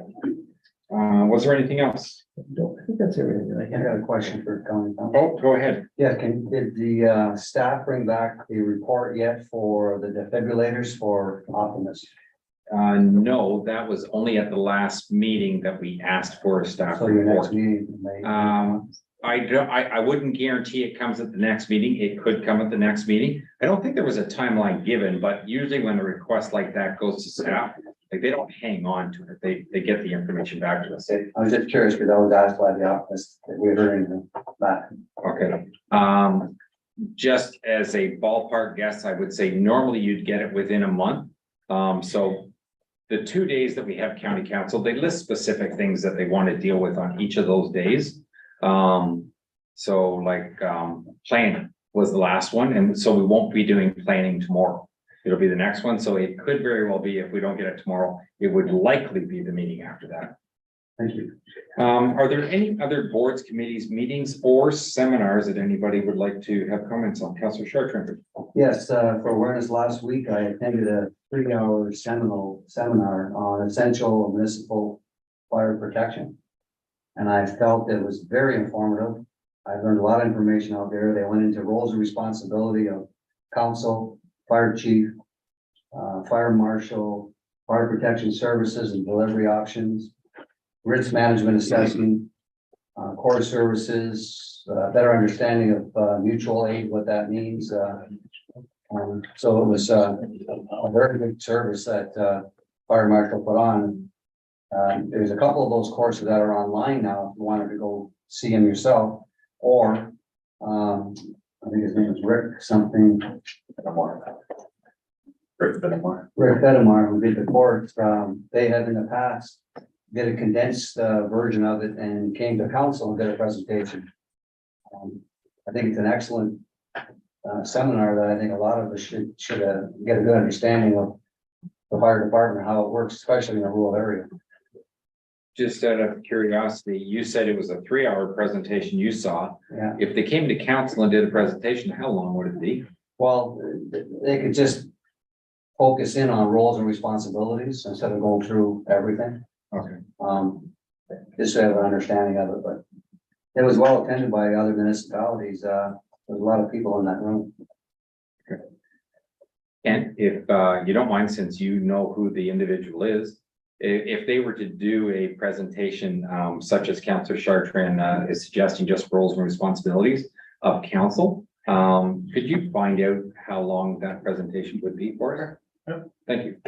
Councillor Fisher, you had your hand up. Just a comment about couple gentlemen in Seaforth won an award. Can I do that now or? Absolutely. Okay, Murray Benoways from Winthrop, Rick Wood from Seaforth here, and a gentleman from London won the Canadian National Triples or Trebles, I think they call it, in lawn bowling in Edmonton recently. And they, I don't know, what, we didn't have a parade or have a fire truck out, but going with that, I wondered, Mr. Mayor, if I could ask the Recreation Committee going forward to come up with a plan to give recognition to people in the community who do something exceptional, such as this athletics or social or just things in general. If we could recognize our constituents with a small plaque or a 8x11 with a letterhead and thank you very much for doing this for Huron East, et cetera, et cetera. If we could come up with a recognition system for our constituents. I think the whole idea is a great idea. My biggest concern is, and I'm not saying for this reason not to do it, but how does somebody keep track of it? Because you hate to miss somebody. And if you hadn't brought these people up, I wouldn't have known. How do we track it to make sure we catch it? That's part of what the recreation committee is gonna solve. I mean, my experience is that you just create the policy and then it's up to the people to bring it to your attention. Yeah. Okay, So individuals, the public, counselors, whatever, can bring that to our attention, and just like you do for, I don't forget what it is, if you're been married for so many years, or I think. I wondered if 50th anniversaries and 100th birthdays could be included as well. I do actually sign those occasionally. Yeah. Yeah, and I think they're mostly at the request of the family to have some sort of certificate. Yeah, so it'd be a request only basis. Yeah. We would have to try and track it. It's a great suggestion, Councillor Fisher. So the CAO has written something down, but I agree it should be in some sort of policy. So they can bring that forward at some future date. Thank you. Okay, any requests by members at this time? Deputy Mayor. Thank you, Mr. Mayor. I'm not sure where to put this in or not, but maybe through you to Brad. Brad, we got that email from IESO. They're talking about the battery farm. They said that we municipalities should keep sort of close communications with any proponents that we're going to put anything in. Would we get an update if they've been talking to you at all? Or will you update us if anything's like that's happening? Yeah, certainly can. Most times they've been connecting with the county planning folks. They haven't really been in direct contact with me, but they have been in contact with Shay in various discussions, so we can kind of keep track of it, but I'm not sure what you're looking for in terms of Just like an email to all council to let you know. to be kept in the loop, Sure. I think is basically all I was looking for, Okay. you know, just sort of, if anything news out there, anything like that. Okay. I just kind of hate to see us sort of miss out on that. No, indeed. Second thing through you to Kent. Kent, have you been in touch with that fire? Is it fire mark or marquee or something?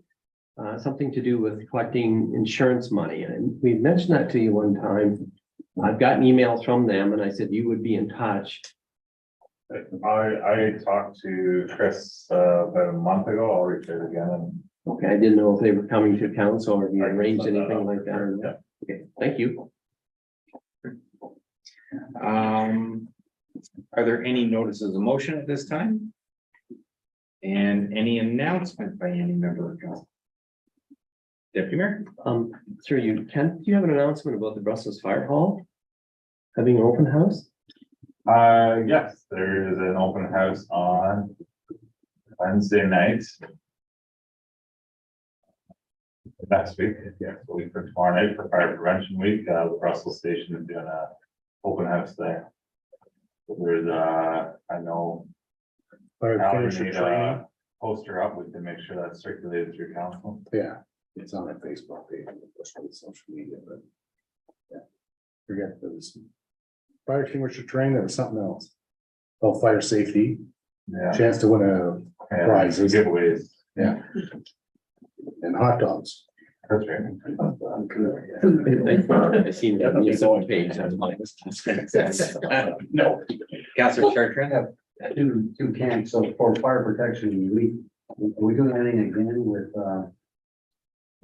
smoke detectors for the residents? In the past, we've been given smoke detectors out. Yes, so I know the Brussels station is doing their open house and they're having some free giveaways there.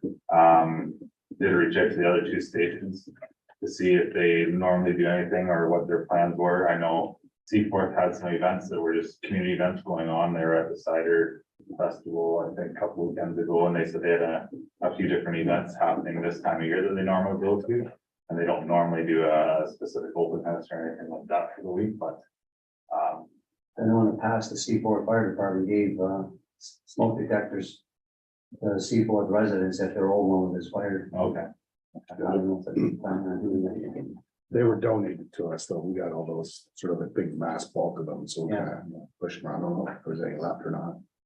I'm not sure right now, to be honest.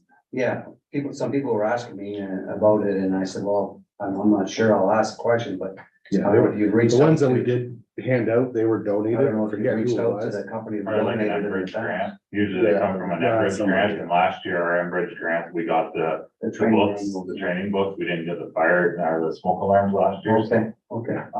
Yeah, Yeah, and speaking of open house, and I hope I got this right, but so, at the Brussels Fall Fair, I did pass on, I hope I got your comments right, so we are going to have a dinner where we invite the entire village of Brussels to see the new facility. Not. Makes sense. Well, maybe we are now. No, the donors, there'll be a more formal dinner, sort of, I'll call it private open house for the donors. I did share it that way.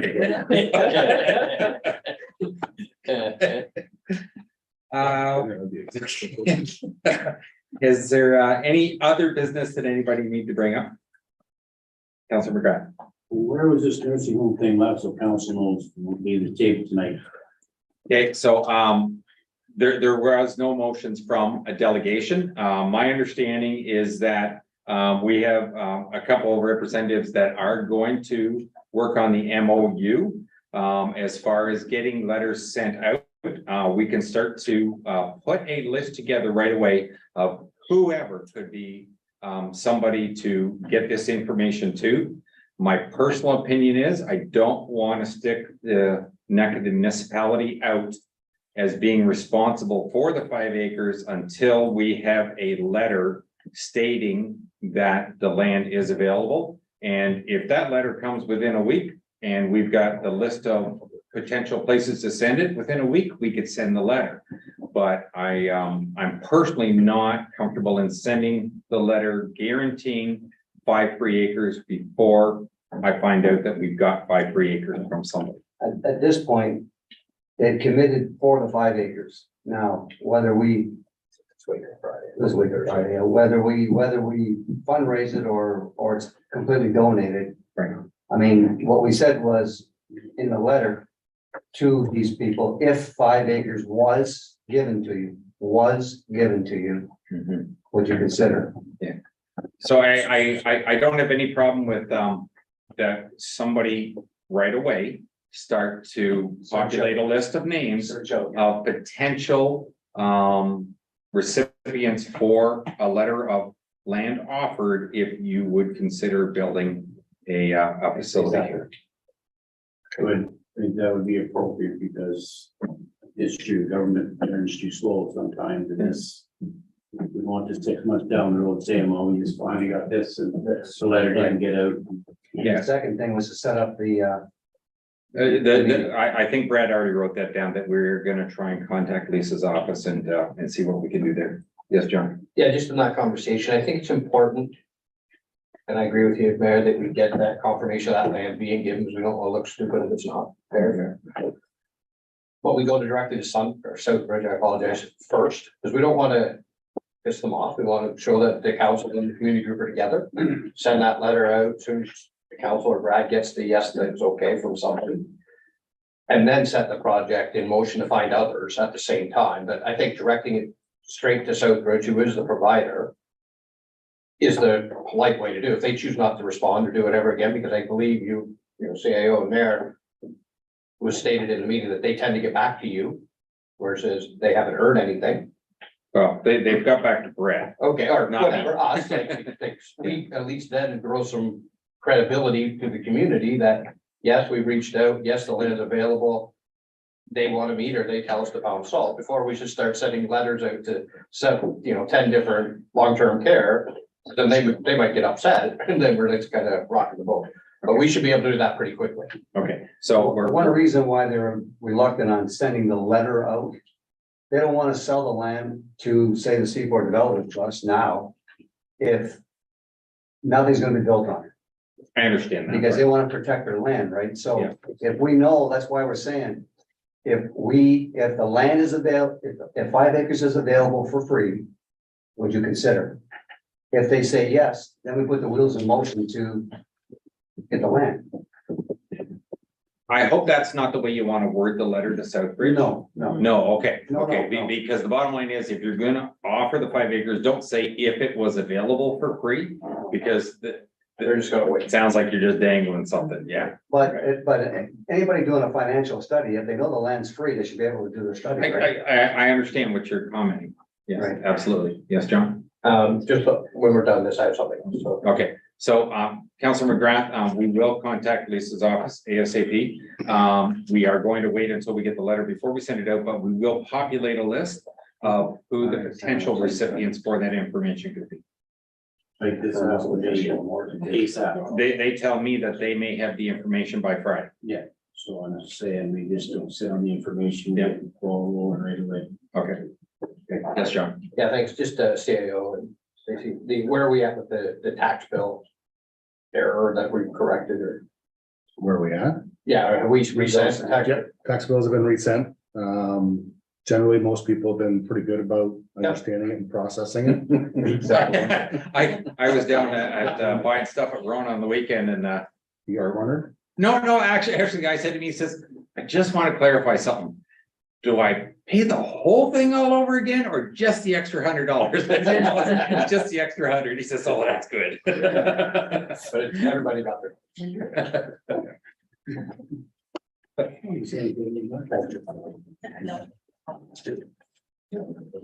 We are at bylaws. Can I get a mover and a seconder, please? Moved by Deputy Mayor, second by Councillor Fisher, that be it hereby resolved, bylaw 70, a bylaw to repeal bylaw 51 of 2018, being a bylaw to authorize a temporary use agreement on 45163 Moncrief Road, be given first, second, third, and final readings, signed by the mayor and the clerk, and the seal of the corporation be affixed thereto. All in favor? Motion carries. Mover and a seconder for bylaw 71, Councillor Deal and Councillor Morrison, that be it hereby resolved that bylaw 71, a bylaw to amend the official plan OPA 16, be given first, second, third, and final readings, signed by the mayor and the clerk, and the seal of the corporation be affixed thereto. All those in favor? Motion carries. Mover and a seconder for bylaw 72. Councillor Chartrand and I'm trying to get more names on these papers. And Councillor Wilkie. That be it hereby resolved that bylaw 72, a bylaw to amend bylaw 52 of 2006, being a zoning bylaw Z09 2023, be given first, second, third, and final readings, signed by the mayor and the clerk, and the seal of the corporation be affixed thereto. All those in favor? And motion carries. Thank you. And the confirmatory bylaw. Moved by Councillor Fisher, second by Councillor Dalton, that be it hereby resolved that bylaw 73 of 2023, a bylaw to confirm the proceedings of council, be given first, second, third, and final readings, signed by the mayor and the clerk, and the seal of the corporation be affixed thereto. All those in favor? Motion carries, and motion to adjourn. Councillor Deal, Councillor Fisher. That the time now being 8:17 PM, the regular meeting do now adjourn until October 17th, 2020.